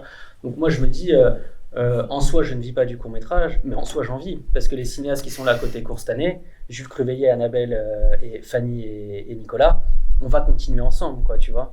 On va ensuite aller... Ça tente pas de payer ta facture au supermarché. Grave. Mais sur le long terme, on en vit, puisque c'est les cinéastes qui... Ça rapporte rien. Non, c'est sûr. Mais à la fin, ce que je veux dire par là, l'objectif, à la fin, c'est d'en vivre, en fait, quoi. C'est ça, si on est fini. Et après, comment j'en vis ? Moi, je produis du long métrage en fait à côté, Filmatari. T'es salarié chez eux ? Ouais. Okay. Donc en fait, on se paye avec Michel sur les films qu'on produit, les longs métrages, quoi, souvent. Et puis là, il y a des financements, l'amplitude de financement, elle est beaucoup plus élevée, quoi. Donc c'est beaucoup plus, pas confortable, mais c'est beaucoup plus pérenne, quoi, pour une société de produire des longs métrages. Enfin, c'est sûr. Parce que les films, ils vont sur un marché, quoi, un vrai marché, quoi. Et j'ai une deuxième question après, je vais lâcher le micro. Est-ce que du coup, dans votre réseau de producteurs, il y a beaucoup de producteurs qui sont passés par l'institutionnel ou corporate pour ensuite avoir de la trésorerie et injecter cette trésorerie-là dans le cinéma et dans le court-métrage ou pas ? Moi, j'en connais pas trop, mais je sais qu'il y en a qui font ça, ouais. Mais le problème avec ça, c'est que ça prend beaucoup de temps en fait de faire du corporate, l'institutionnel, et que, je pense que ça, après faire autre chose à côté, ça prend du temps de manière générale, mais c'est vrai que c'est un investissement dans les projets. Il faut voir, au niveau de la rentabilité, tout c'est une question de rentabilité, temps, argent. Et du coup, faire ça, je pense, ça prend quand même du temps, mais peut-être ça rapporte, je sais pas. On devient rapidement une société de production de films institutionnelle, parce que c'est un temps de recherche de marché qui est énorme. Bonjour, moi j'ai 2 petites questions. La première, c'est est-ce qu'en tant que producteur, vous préférez un projet artistique, un dossier qui est déjà hyper abouti, hyper acté? Tout à l'heure, Gauthier, comme tu disais, où tu avais tous les lieux, tu avais toutes les idées, etc., qui laisse potentiellement moins de place à vous en tant que producteur pour accompagner la personne, ou un dossier qui a encore de la place pour créer, pour accompagner et apporter votre touche? De toute façon, le dossier, quand il n'est pas financé, de toute façon, il a beau être aussi avancé que possible, tant qu'il ne s'est pas confronté au réel et qu'il ne s'est pas heurté à ça, de toute façon, il n'est pas du tout... il y a encore tout à faire, puisqu'il va continuer à changer en fonction de ce qu'il va rencontrer, quoi. Donc non, même si moi j'adore... en fait, ça dépend du cinéaste. Il y a des cinéastes qui adorent être accompagnés, qui vont m'appeler à n'importe quelle heure de la journée, de la soirée, pour me dire tiens, j'ai entendu ça sur un podcast, ils vont m'appeler. Il y en a d'autres qui sont plus sauvages, qui m'en parlent pas et qui préfèrent créer tranquillement dans leur coin, et puis ils me présentent le truc complètement abouti. Franchement, il n'y a pas de règle pour ça. Ça dépend aussi du cinéaste, de ce qu'il veut ou elle veut. Donc il n'y a vraiment pas de règle à ce niveau-là. Moi, je suis assez paresseux. Enfin, si tout est déjà là, c'est cool, quoi. Mais si tout n'est pas là, j'aime bien aussi créer avec le cinéaste et l'accompagner dans cette démarche. Mais ça dépend aussi de lui sur ça. J'ai pas une méthode particulière, quoi. Ouais, pareil que Gauthier. Après, pour moi, ça dépend vraiment si la personne a déjà fait un film ou a déjà... si elle a besoin d'être accompagnée, c'est pareil, il y a Là, on travaille avec un jeune cinéaste qui avait fait la résidence de la Fémis, qui s'appelle Mathieu Morel, et que j'avais rencontré à la Fémis parce que j'encadrais les TFE. Et lui, pour le coup, il nous a envoyé un scénario qui était archi béton. Enfin, on a changé 3 virgules, mais c'était... Et à l'inverse, il y a des fois des dossiers sur lesquels tu vas passer plus de temps, plus... pour aller jusqu'au bout. Enfin, essayer de le rendre plus chouette possible. Moi, je dirais, il y a la question du dossier. Ouais, c'est vrai qu'il n'y a pas vraiment de règles. Ça peut arriver qu'il soit très développé, disons, ou que ce soit une idée. Mais ce qui compte surtout, je pense, c'est de pas l'envoyer, de l'envoyer en ayant un peu regardé que ça puisse coller un peu avec ce que je fais. C'est surtout ça en fait qui m'intéresse aussi, c'est la rencontre avec une personne. Enfin, si c'est quelqu'un que je connais pas, quoi, de voir que ça, qu'il y a un terrain d'entente qui peut être là. Disons que c'est toujours mieux quand on m'envoie un dossier et que la personne ne dit pas. Si la personne a vu les films que j'ai faits, par exemple, tout de suite ça m'intéresse plus et qu'elle m'en parle. Plutôt que d'envoyer un dossier comme ça. C'est plutôt disons que c'est plutôt les sujets aussi qui vont m'intéresser pas tant les sujets mais l'envie, plutôt une rencontre aussi, quoi, que l'état d'avancement du scénario, puisqu'en effet ça peut changer ou alors ne pas changer, mais il n'y a pas de règle à ce niveau-là, quoi. Ok, trop cool. Tu as répondu à ma deuxième question qui était c'est quoi vos critères de sélection de projets que vous voulez accompagner? Est-ce que c'est la confiance en une personne que vous connaissez déjà, ou est-ce que c'est le sujet qui est traité ou la manière dont il est vu? Donc, j'ai l'impression que c'est un peu des deux. Ouais, je sais pas. Oui, après, c'est des goûts aussi, de cinéma, quoi. Je pense qu'ils sont, en tout cas, moi, en tout cas, me guident vraiment dans mes choix de production. C'est vraiment l'envie de voir les films. Après, oui, sur les critères d'histoire, je sais pas si c'est ça la question, mais non, je sais pas. Peut-être que vous la répondez aussi. Non, mais c'est pas. Je pense qu'on a une ligne éditoriale pas hyper rigoureuse, dans le sens où finalement, chez Venin, on produit des films qu'on a envie de voir, comme disait Dorothée, quoi. Peut-être justement des films qu'on voit pas assez, où on se dit là, il se passe un truc, mais on n'a pas de thématique. Bon, après, on n'est pas méga cinéma naturaliste, mais c'est plus des goûts personnels qu'une volonté, quoi. C'est difficile comme question, mais en tout cas pour moi, j'aurais toujours tendance à aller vers des histoires.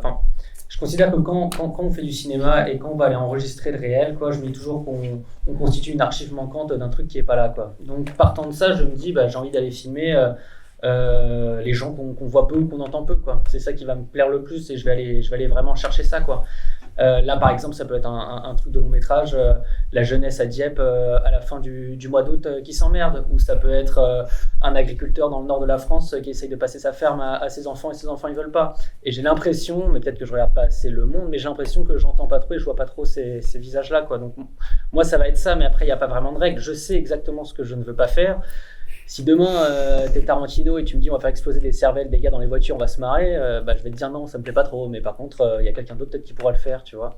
Donc c'est à chaque fois c'est vraiment du cas par cas, quoi. Il y a pas vraiment de, si, il y a peut-être une ligne, mais il y a aussi cette question très il y a ce truc vraiment de désir, quoi, où on sent que c'est l'endroit où on doit être à ce moment-là, et ça c'est vraiment de l'instinct, et parfois c'est pas, je sais pas si vous êtes d'accord, mais c'est difficilement c'est pas trop d'où ça vient, mais on sent qu'on doit être là. Il y a ce truc-là dans notre métier de la production. Il y a vraiment cette question d'instinct, quoi, qui est quasiment artistique, en fait, quoi. Il y a aussi, nous aussi, on est un peu des artistes en soi, quoi. Ce truc d'instinct, on sait pas trop, mais on doit le faire, quoi. C'est vrai que pour rebondir sur ce que disait Gauthier, je pense que différemment, j'ai pas essayé tous les corps de métier, mais j'ai tout de suite été vers la production, mais je pense que dans nos choix et dans les films que j'ai produits, je me retrouve vachement, il y a vachement de moi, et il n'y a pas de César du meilleur producteur, j'en sais rien, mais je pense que tu prends le même scénario, le même réalisateur, et tu le fais produire par 3 personnes, le film sera différent à l'arrivée. Donc il faut trouver cette connexion dès le début entre un cinéaste et un producteur pour que ça marche. Et ce sera bénéfique pour le film, pour le cinéaste et pour le producteur. Du coup, moi j'ai une question par rapport à ce que tu as fait toi, Gauthier, tout à l'heure, sur la professionnalisation en fait, du court-métrage. Tu as dit que ça se professionnalise de plus en plus. Et je voulais savoir en fait sur quels aspects. Je suis juste là. Ah oui, pardon. Je voulais savoir sur quels aspects en fait tu te bases pour dire ça. Est-ce que de ton expérience tu le vois par rapport à comment les films et les courts-métrages étaient perçus auparavant par rapport à aujourd'hui? Et pour tous les trois, comment vous voyez en fait ce milieu évoluer vis-à-vis justement de cette professionnalisation qui se fait de plus en plus présente du coup? Alors, peut-être que vous n'allez pas être trop d'accord avec moi. Parfois, j'ai des idées assez arrêtées, mais elles sont facilement... vous pouvez la remettre en mouvement si on discute, quoi. Mais bon. Moi, je pense que par rapport à ce qu'on disait par rapport à l'aide au programme, j'ai vraiment tendance à penser que le court-métrage, c'est un endroit où on peut aller tenter des choses, essayer, se rater, et que ça doit être un endroit où les cinéastes doivent pouvoir rapidement pouvoir faire un film, quoi, tout simplement. Et j'ai l'impression, moi, de mon expérience par rapport à l'envoûtement, que oui, ces temps de financement j'ai traversé la production de ce film comme si j'allais faire un long métrage, mais le long métrage, il y a une différence, c'est que le long métrage, il y a un marché, quoi, pour le long métrage, où il y a de la recette et où on peut vivre de notre activité, quoi. Le court métrage, pas du tout. Et pourtant, c'est aussi dur de produire un court métrage, je trouve, qu'un long métrage. Et cette professionnalisation, je la ressens aussi, par exemple, dans l'aide au programme, où il y a énormément de sociétés qui finalement existent depuis 20 ans et continuent à faire du court-métrage. Et j'ai envie de leur dire, mais pourquoi vous laissez pas la place à plus de nouveaux entrants aussi, quoi? À un moment, j'aimerais leur dire, mais passez aussi l'étape au-dessus, allez faire du long-métrage et laissez la place aux plus jeunes, parce que sinon, le renouvellement de nos cinématographies, de nos imaginaires, de ce qu'on raconte, il passe aussi, je pense, par des producteurs et des productrices qui ont envie d'y aller. Donc si on ne leur laisse pas l'opportunité d'avoir accès donc à ces financements-là et à plus d'aide du CNC, on se prive aussi, je trouve, de beaucoup de gens qui permettent aux cinéastes de faire des films et voilà, à la création de se renouveler, quoi, et avoir plus de diversité, quoi, tout ça. Donc je trouve que ça se professionnalise parce que je disais qu'on ne pouvait pas vivre du court-métrage, mais aussi il y a des sociétés qui arrivent à vraiment vivre du court-métrage et qui prennent beaucoup de place, quoi.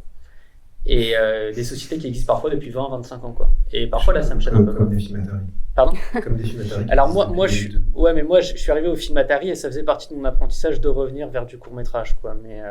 Oui, mais ce que je veux dire, regarde les chiffres d'il y a 20 ans, il y a 25 ans, de l'aide au programme, c'est pas du tout les mêmes noms, en fait. Tu verras que sur l'ensemble des sociétés qui... Mais depuis 5-10 ans, j'ai fait le truc, c'est souvent les mêmes. Mais... oui, mais c'est normal. Ça dépend de l'échelle. Mais après, les gens passent au long et à un moment donné, ils arrêtent le court-métrage. Et les cycles sont longs et c'est assez logique. Mais il y a un vrai... En fait, si on considère qu'un cycle dure une douzaine d'années, on peut voir que le renouvellement, il est complet quasiment sur la liste des sociétés de l'aide au programme. Je veux bien qu'on fasse le test. Tu vois, mon idée était assez arrêtée finalement. T'en avais l'exemple même, mais en tout cas, j'ai compris comment tu fonctionnes. Ouais, je le ressens, mais c'est certainement faux encore. On est dans une industrie où on ressent des choses personnellement et parfois on les ressent un peu plus parce que notre film n'a pas eu telle aide, on y croyait énormément. Donc tu vois, c'est facilement cette professionnalisation-là du court-métrage. Peut-être que certainement je me trompe aussi. Tu vois, c'est peut-être beaucoup de frustration aussi quand je parle parce qu'il y a tel ou tel projet qui n'a pas eu l'aide, mais j'ai quand même l'impression. Si je dois... Non, mais j'ai pas envie de me plaindre non plus. Peut-être qu'il y a pas de... Je sais pas. Peut-être que mes camarades peuvent m'aider aussi. Un truc, c'est que cette aide au programme dont le CNC n'avait pas très envie de parler hier, parce que c'est toujours très compliqué de raconter l'aide, c'est quand même l'aide clé du CNC, en tout cas pour le court-métrage, c'est l'aide la plus importante parce qu'elle donne une liberté totale aux productions.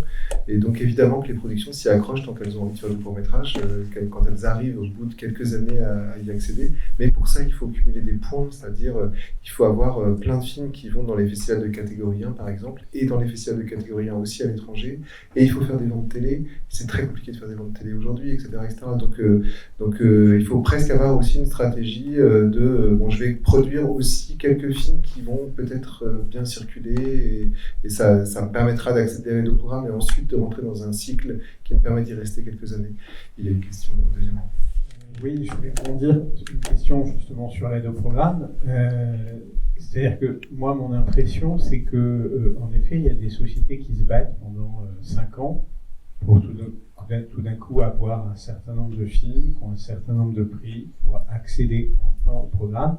Ce qui répond aussi à une question de madame, c'est-à-dire que peut-être enfin aussi se payer en faisant des courts-métrages, en tous les cas avoir une économie possible.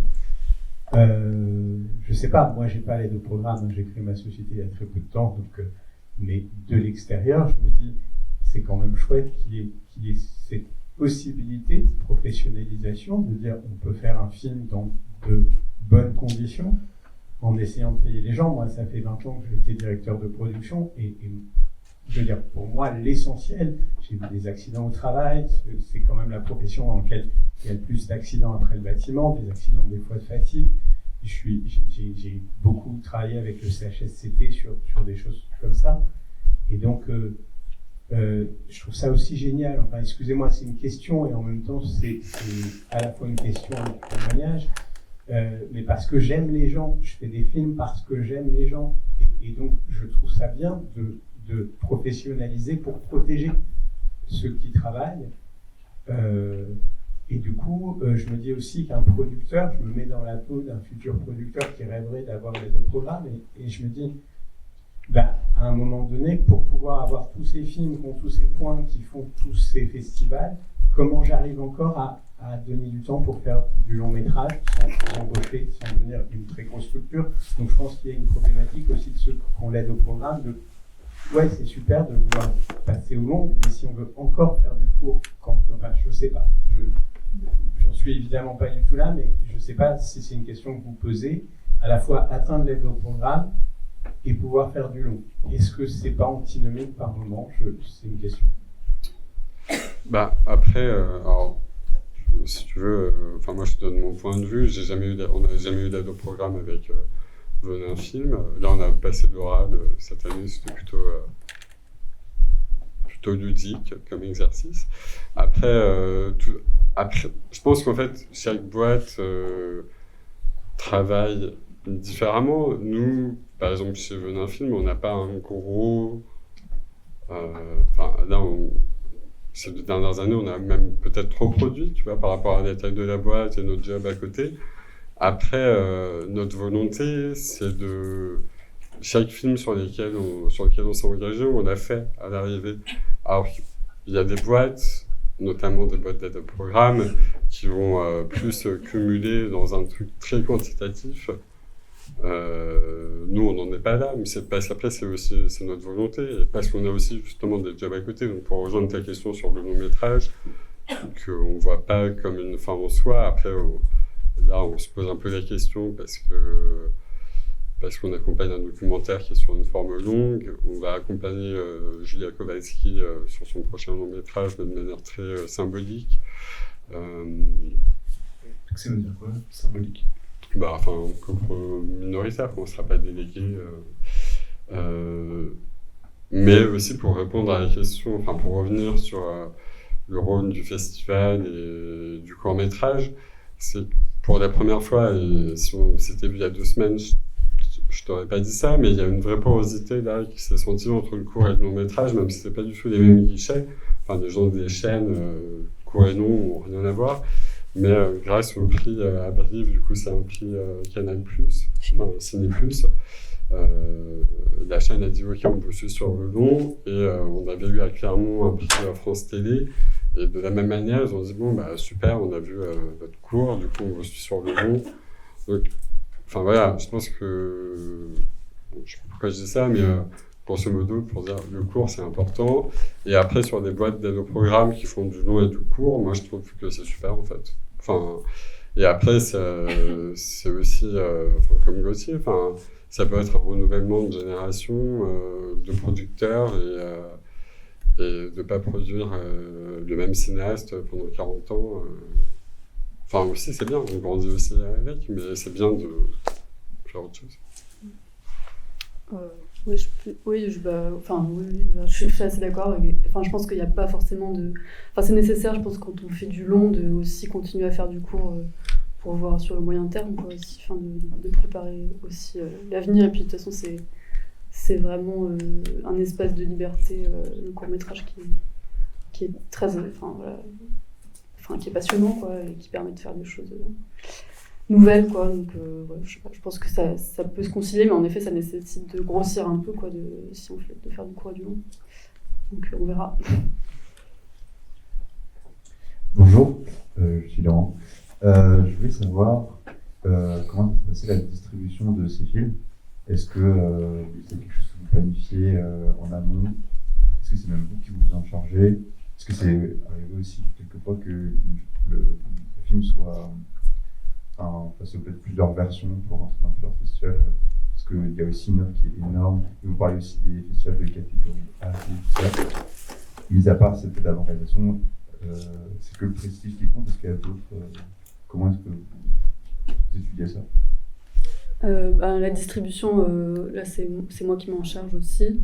Après il y a des sociétés de distribution de cours et donc là pour Les Mystérieuses Aventures de Claude Conseil, c'est la première fois que je travaille avec une société comme ça, c'est la société Manifeste.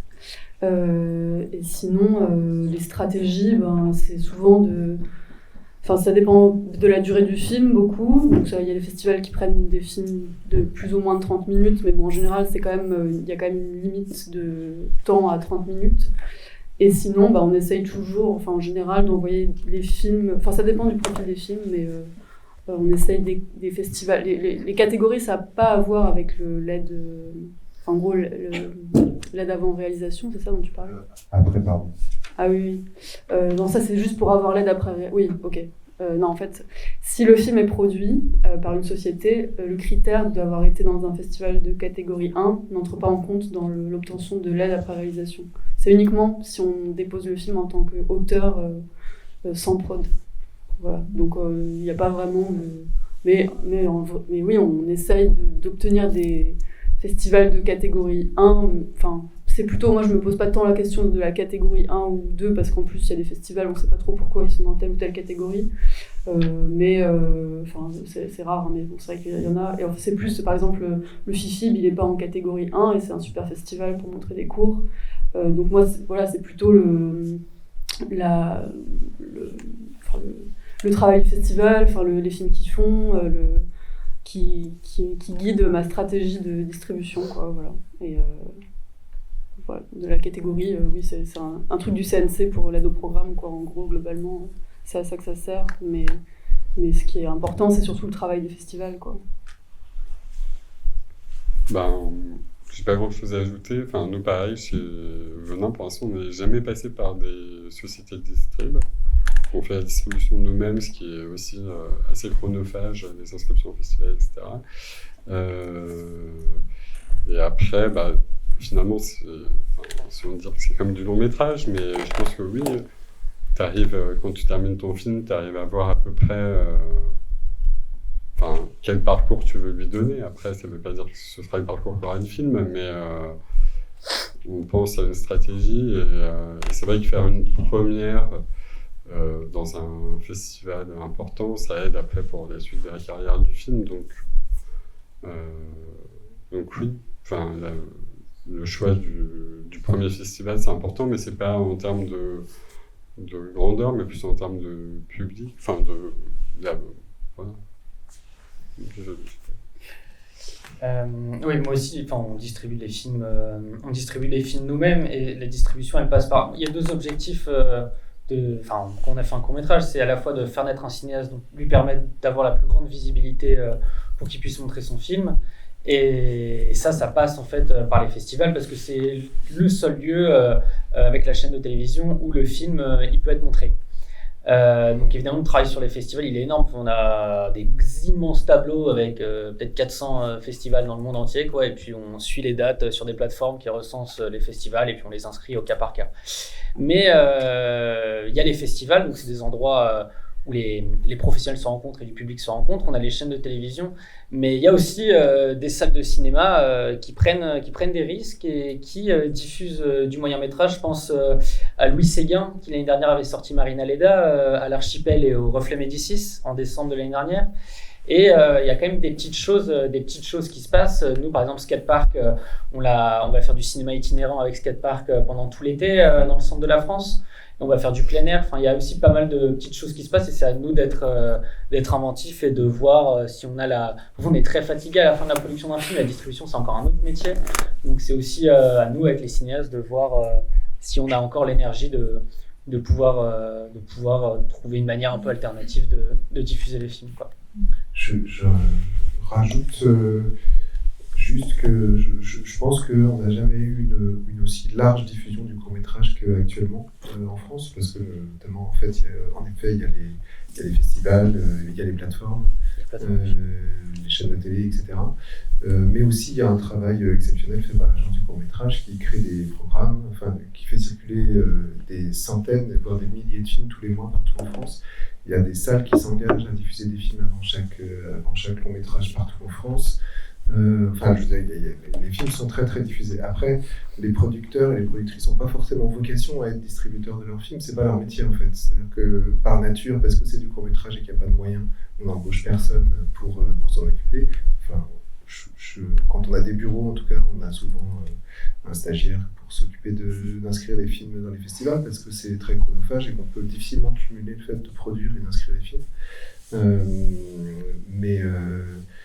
Mais il faudrait, c'est pour ça que des sociétés se sont créées ces dernières années et ça fonctionne plutôt pas trop mal. Il y a 3, 4, 5 sociétés en France qui distribuent des films. Il y a même des sociétés à l'étranger qui distribuent des films français maintenant, sur le territoire français.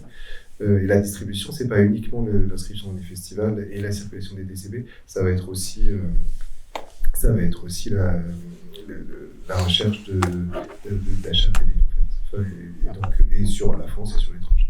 Après, je voulais juste ajouter aussi que quand même la particularité des diffuseurs, peut-être que je me trompe, mais du court-métrage, c'est que c'est du coup le producteur qui paye le distributeur qui va s'occuper du film, alors que typiquement en long-métrage, c'est le distributeur qui paye le producteur pour avoir du film et s'en occuper. Donc c'est aussi à prendre en compte dans son devis de production de faire acheter un distributeur. C'est plus une manière de mutualiser les moyens, c'est-à-dire c'est plein de producteurs finalement qui confient leur film à un distributeur et donc vont le payer tous les mois pour que lui puisse vivre de son travail qui ne rapporte pas d'argent. En fait, il y a quelque chose comme ça. Finalement, c'est presque un gros point d'employeur. Bonjour, je suis en haut aussi. J'avais une question. Gauthier, vous avez parlé de produire des films sans payer les gens. Alors si, justement, je les paye. Mais je les paye, mais c'est qu'en fait, je fais des films... Non, vraiment. Avec amour. C'est qu'en fait, pardon ? Avec amour. Non, c'est qu'en fait, je fais des films, ce que j'ai une somme d'argent qui est allouée. Mais peut-être termine ta question avant. C'était juste ça, c'était comme légalement, c'est pas trop possible. Est-ce qu'il y a un peu des moyens de contourner, de payer moins Non, c'est qu'en fait, vraiment pour être ça, pardon, c'est finalement c'est que avec cette somme d'argent-là, je fais que des films où je paye les gens, mais évidemment, je peux pas avoir une équipe technique de 5 personnes. C'est-à-dire que je suis avec les cinéastes et souvent, je suis obligé de faire du documentaire avec cette somme d'argent-là. Je suis très limité en termes esthétiques. Mais les cinéastes, ils me cèdent ils me cèdent les droits de leurs films et ils ont aussi un intéressement sur les recettes finalement. Mais on produit le film ensemble, c'est les cinéastes. Et les seules personnes en fait que je vais payer en fait sur les films que je produis de cette manière-là, ça va être à la post-production, les techniciens et techniciennes qui vont prendre un long temps quand même dans leur intermittence. Et là, je vais les payer en fait à ce niveau-là, tu vois. Mais c'est parce que là, je peux pas me permettre de leur prendre 4 à 5 semaines de leur temps parce que le montage image, ça demande du temps, le montage son, ça demande du temps. Je peux pas me permettre à ce niveau-là de pas les payer parce qu'il y a 52 semaines par an et 5 semaines sur 52 semaines pour faire tes heures, c'est un énorme trou en fait dans la vie d'un technicien ou d'une technicienne. Donc non, je paye les gens moi, carrément. C'est juste que j'ai pas besoin de les payer parce que c'est des films qui techniquement sont extrêmement limités, tu vois, puisque j'ai un cinéaste, une caméra et le son il est sur la caméra. Donc en fait, c'est un dispositif quasiment empirique où il y a des moyens techniques qui sont alloués, mais par contre, il faut faire avec ça, quoi. Mais non, au contraire, je paye les gens, sauf les cinéastes avec qui je produis les films, en fait, quoi. Ils sont producteurs comme moi. Mais les techniciens aussi. Bah justement, il n'y a pas de technicien sur le tournage, puisque c'est vraiment... tu vois, skatepark et capture, quand on regarde les génériques, il n'y a pas d'équipe technique en fait, quoi. C'est que les cinéastes. Oui, non, mais je pensais que les techniciens aussi avaient une part au film dans ce que tu disais. Non. Bah non, peut-être à l'avenir, je sais pas, peut-être certainement, mais en l'état, enfin le cas de figure, il s'est pas matérialisé, quoi. Donc ouais, en fait, la morale de tout ça, c'est que pour ce type de film-là, c'est vraiment pour vraiment une manière de fabriquer extrêmement spécifique, quoi. Et donc c'est du documentaire la plupart du temps. Ok, merci. J'avais juste une autre question. Vous avez plusieurs à avoir parlé d'avoir des producteurs qui viennent apporter des apports ou prêter du matériel pour le tournage. Quand ils apportent des apports financiers, est-ce que c'est facile de trouver un coproducteur sur des projets de court-métrage? Et est-ce que c'est plutôt des producteurs qui ont l'aide au programme et du coup qui ont des fonds à donner, ou est-ce que c'est du compte de soutien qui viennent? Comment est-ce qu'ils vous aident et comment est-ce que vous les trouvez, ces coproducteurs, pour le court-métrage? Moi, les 2 cas que j'ai mentionnés, c'était ni du fonds de soutien ni de l'aide au programme, c'était pas de la coproduction en fait. Après ça existe, c'est des producteurs qui peuvent avoir du fonds de soutien en fin d'année qui n'a pas été utilisé, ou une aide au programme où ils n'ont pas fait le nombre de films qu'ils avaient dit qu'ils allaient faire, donc ils ont besoin de faire un film. Ça peut arriver, ouais, de faire une coprod comme ça avec un film. Ouais, je pense que ça existe. Moi, je l'ai jamais fait encore.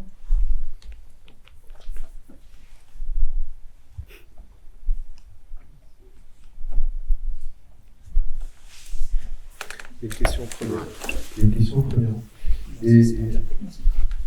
Merci beaucoup. Moi, j'ai une petite question un peu par rapport au guichet. Hier, on a eu Mourad Kartobi du CNC qui nous disait que, par exemple, selon lui, fallait finir la demande, fallait finir par le CNC en fait en guichet et commencer par faire du plus petit au plus grand, quoi. Et surtout ne pas déposer des dossiers en même temps. Et je veux savoir si vous, avec votre expérience, vous validiez ça ou si en fait non, dans la réalité, on y va un peu bourrin et puis.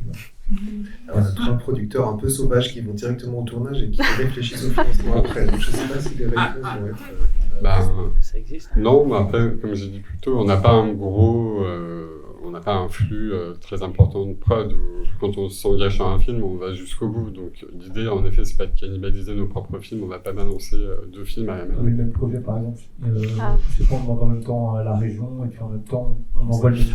Tu veux dire l'ordre? Alors ça, c'est une stratégie à définir en amont, sachant que idéalement le CNC aime bien quand il y a une télé, la télé aime bien quand il y a le CNC, la région aime bien quand il y a une télé. Enfin, du coup, en fait, tout le monde aime bien qu'il y ait un premier financement acquis. Il y a notamment des régions qui demandent qu'il y ait une télé ou un premier financement acquis pour pouvoir déposer. Donc tu sais, d'expérience, tu sais que cette région, tu peux pas la demander, tu sais que cette région, tu peux la demander. Le CNC, c'est sûr que c'est le plus gros financement. Tu sais que si tu as le CNC, tu vas peut-être avoir une télé, ce qui d'ailleurs, c'est jamais vérifié dans notre cas, mais bon. Donc, pareil, ça dépend. Ça dépend aussi si ton scénario est très ancré dans quelque chose de régional, où là, tu sais que tu as des chances pour une région. Si c'est très universel, tu sais que tu as moins de chances pour une région. Si c'est un film d'horreur, tu sais que tu as moins de chances pour Arte. Tu vois, après, ça dépend. Ouais. Oui, moi, j'en vois. J'ai pas vraiment de strat. Ça dépend des films, bien sûr, mais c'est vrai que en général, peut-être j'essaie d'envoyer d'abord à une région, quand le film peut être tourné en région. Et c'est vrai que j'ai lu des dossiers sur le site du CNC où les producteurs et productrices demandaient le CNC après avoir déjà des sous d'une région, une chaîne, et puis ils disaient il ne manque plus que vous, plus que 90 000 €. Formidable. Et du coup, ça, j'ai l'impression que ça marche. Là, j'ai eu le CNC, mais c'était pour une mini-série documentaire. Et je l'ai eu après parce qu'il y avait déjà un diffuseur et ils m'ont dit on a trouvé que c'était pas bon, il y avait des problèmes, mais bon, comme de toute façon ça allait se faire. on a aidé quoi. Voilà. Attention, ça c'est vrai, c'est Pardon. vraiment très différent d'un Oui, fichier c'est à l'autre. différent. C'est-à-dire qu'une série de documentaires n'existe que s'il y a un diffuseur. Oui, oui. Un court-métrage de fiction, le CNC ne demande absolument pas le moindre financement Oui, pour non, pouvoir c'est vrai. déposer, ni pour pouvoir obtenir, ni même pour pouvoir chiffrer l'aide. C'est-à-dire qu'on peut vraiment faire un film avec que le CNC du moment qu'on arrive à inventer 20% de parts privées.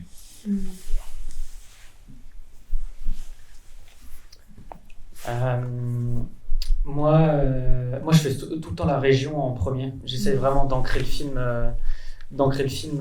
sur un territoire, quoi. J'essaie vraiment d'ancrer le film là-bas et d'avoir ma première accroche un peu avec le réel pour pouvoir ensuite avoir, même si c'est compliqué aussi d'avoir une région, j'ai l'impression que c'est l'endroit qui accepte le mieux des films sans financement, parce que Arte ou France 3, par exemple, et France 2 veulent un premier financement pour pouvoir déposer là-bas. Le CNC, souvent, comme disait Flavien, aime pas être tout seul, donc souvent je me dis, voilà, petite équation, je me dis que c'est la région, il faut que je commence par là, et c'est l'endroit où je dois le déposer en premier. Et ensuite, ma stratégie, c'est toujours de me dire, si j'ai la région, c'est cool, parce qu'ils vont pouvoir débloquer la première tranche de financement, je vais pouvoir mettre un peu d'argent dans les repérages, et ensuite, derrière, je vais pouvoir montrer aux chaînes de télévision et au CNC que je suis le plus avancé possible, quoi. Donc souvent, j'essaye de faire ce petit chemin-là, région, je débloque la première tranche d'argent, je fais mes premiers repérages, et ensuite, comme au CNC, Arte, j'ai pas envie d'y aller 2-3 fois, j'aimerais bien que si je vais du premier coup, c'est pour l'avoir, ça marche pas tout le temps, évidemment, mais souvent c'est ma stratégie. C'est ce que je me raconte dans ma tête, mais une nouvelle fois, il n'y a vraiment pas de... Il n'y a aucune règle, quoi. Moi, je me dis ça pour être confiant quand je vais financer le film. Le chemin que je fais, c'est ça, c'est région, je l'ai, je fonce au CNC, et en parallèle, à un moment, j'envoie à la chaîne de télévision, quoi. Mais tu vois, une nouvelle fois, il n'y a pas de règle, hein, mais j'essaie de suivre ce chemin-là pour être le plus fort possible quand je vais leur présenter le truc, quoi. On va prendre une dernière question. Bonjour, merci. J'aurais une question, j'en ai plusieurs, mais je crois qu'elles ne sont pas très longues. Je voulais savoir ce que vous a apporté le SPI depuis que vous y étiez, ou bien ce que vous en attendez s'il ne vous a encore rien apporté, vu qu'apparemment vos inscriptions sont récentes. Et je voulais aussi savoir, dans toute la phase de production d'un film, comme vous dites, qui est très très longue, on passe évidemment par des phases très différentes avec des compétences très particulières. Et je voulais savoir si vous étiez spécialisé dans chacune, intéressé particulièrement à chacune d'elles, ou est-ce que vous considérez que vous avez encore des lacunes dans certaines? Et est-ce que vous pensez que c'est grave, est-ce qu'il vaut mieux devenir très bon en développement, et puis tant pis si on est moins bon en post-prod, et puis on fera confiance, voilà, ou est-ce que quand même... comment est-ce que vous gérez ça? C'est ma question. Et aussi, si vous aviez un conseil global, ou bien mieux encore, une erreur que vous avez faite et que vous pouvez nous partager pour pas qu'on la fasse. Alors, pour répondre sur le SPI, en fait, moi, je t'avoue que c'était plus un moment où, en fait, avant, je faisais partie du SPI court-métrage quand je travaillais dans une autre société, et du coup, je suivais, en fait, j'allais au collège, court-métrage, etc. Donc, je pense que quand j'ai monté ma boîte, quand on a monté Venin, il y a un moment où j'étais encore au jour, quoi. Et là, je sentais que, déjà, on se pose la question de passer au long-métrage, il y a tout un aspect juridique, et après, il y a des choses qui changent, tu vois, des accords avec les TD notamment, avec le CNC, qui se mettent à jour, et donc je ne vais pas tous les jours sur le site du CNC pour voir ce qui se passe, ce que je devrais faire, mais donc c'était ça en fait ma volonté de renouer avec le SPI en me tenant un peu plus informé des choses. Après sur la chaîne de fabrication d'un film, moi j'ai envie de te dire, il faut être un peu intéressé à tout, parce qu'il faut être omniscient, tout savoir du film, du scénario jusqu'à la fin du film. Donc moi je viens vraiment de la direction de production, donc vraiment de la fabrication. J'ai mis les mains dans le cambouis, j'ai fait de la régie je sais comment marche un tournage. Après, tu me poses une question technique sur une caméra, j'en sais rien, tu vois. Ouais, moi, après, j'aime bien donner mon avis sur le scénario. C'est vraiment je suis pas méga interventionniste, mais j'aime bien. Ouais, et j'aime bien donner mon avis sur le montage, donc je sais pas si c'est bien ou pas, enfin, je sais pas si c'est bien ou pas. Et ta dernière question, sur l'erreur, alors moi, je te dirais les droits musicaux. J'en aurais pas plus. 10 ans plus. Non, il faut vraiment être attentif à bien éclairer ses droits en amont et à pas se retrouver à la dernière minute. Parce que ça peut coûter cher. Ou ça peut coûter une exploitation d'un film que je ne cesserai pas. C'est vraiment l'erreur. Enfin, je pense que productrices et producteurs, on est un peu tous passés par là à un moment donné, de la musique qu'il fallait pas mettre. Exactement. Non, moi je suis dedans là, en ce moment. Je parle. Ouais, non, moi je suis pas au SPI et après enfin moi je dirais que j'ai l'impression d'apprendre toujours en faisant aussi, que ce soit à chaque projet est différent et à chaque fois j'apprends à tous les niveaux en faisant quoi. Et moi je viens aussi plus de la fabrication, enfin de la FEMIS quoi, donc on est vraiment en train de faire des films quoi. Là où moi j'aurais besoin, je pense, de plus, où j'ai pas d'expérience vraiment, c'est dans le financement de long métrage par exemple. J'ai fait beaucoup de cours et donc ça va, mais après ouais c'est plus ça mais où je me dis pareil, je vais apprendre en faisant, en donnant des conseils. Oui, du SPI, moi le SPI, vous voyez que c'est Louise Lebec. Louise Lebec, je l'appelle souvent, ouais, carrément, parce que, il y a surtout pour le long métrage, parce que le financement d'un film, bref, tout est régulé par la convention collective en fait, quoi. Et la convention collective, c'est un truc comme ça quoi, qui régit donc la vie des techniciens et techniciennes quoi, et parfois c'est extrêmement complexe et en tant que producteur, productrice, il y a tellement d'endroits qu'on doit un peu maîtriser qu'il y a des endroits où on maîtrise pas vraiment. Et comme souvent on est en tournage, parfois beaucoup moins de temps que les techniciens, beaucoup moins souvent que les techniciens techniciennes, parce que souvent c'est un tournage tous les 2-3 ans ou quoi. Un long métrage, un court métrage ça peut être un peu plus rapide, et encore quand je dis que ça se professionnalise, c'est que parfois pour financer un court métrage, comme moi l'envoûtement ça met 2 ans et demi quoi. Mais donc voilà, le SPI c'est vraiment une épaule extrêmement importante pour nous aider parfois à bien comprendre ce qu'on est en train de faire, à être dans les clous, à être dans les règles, à pas embaucher n'importe comment, à payer correctement. Enfin, c'est quelque chose de vraiment très très important, et ça nous permet à nous, producteurs productrices, de respecter le cadre législatif dans lequel on est. Donc ouais, super important le SPI, c'est un outil que j'utilise beaucoup. Et ensuite, j'ai envie de dire, il y a autant de qualités qui existent sur Terre que de productrices-producteurs, quoi. C'est un endroit où vraiment tous les êtres humains quoi, peuvent s'épanouir, quoi. Il y en a qui vont être très bons en commerce, il y a beaucoup de productrices-producteurs qui viennent d'écoles de commerce, qui ont fait HEC, les SEC, donc qui ont rapidement un très bon côté de négociation, de vente des films, de comprendre ce que c'est que la vente internationale. Je parle vraiment pour le long métrage là, donc il y a ça.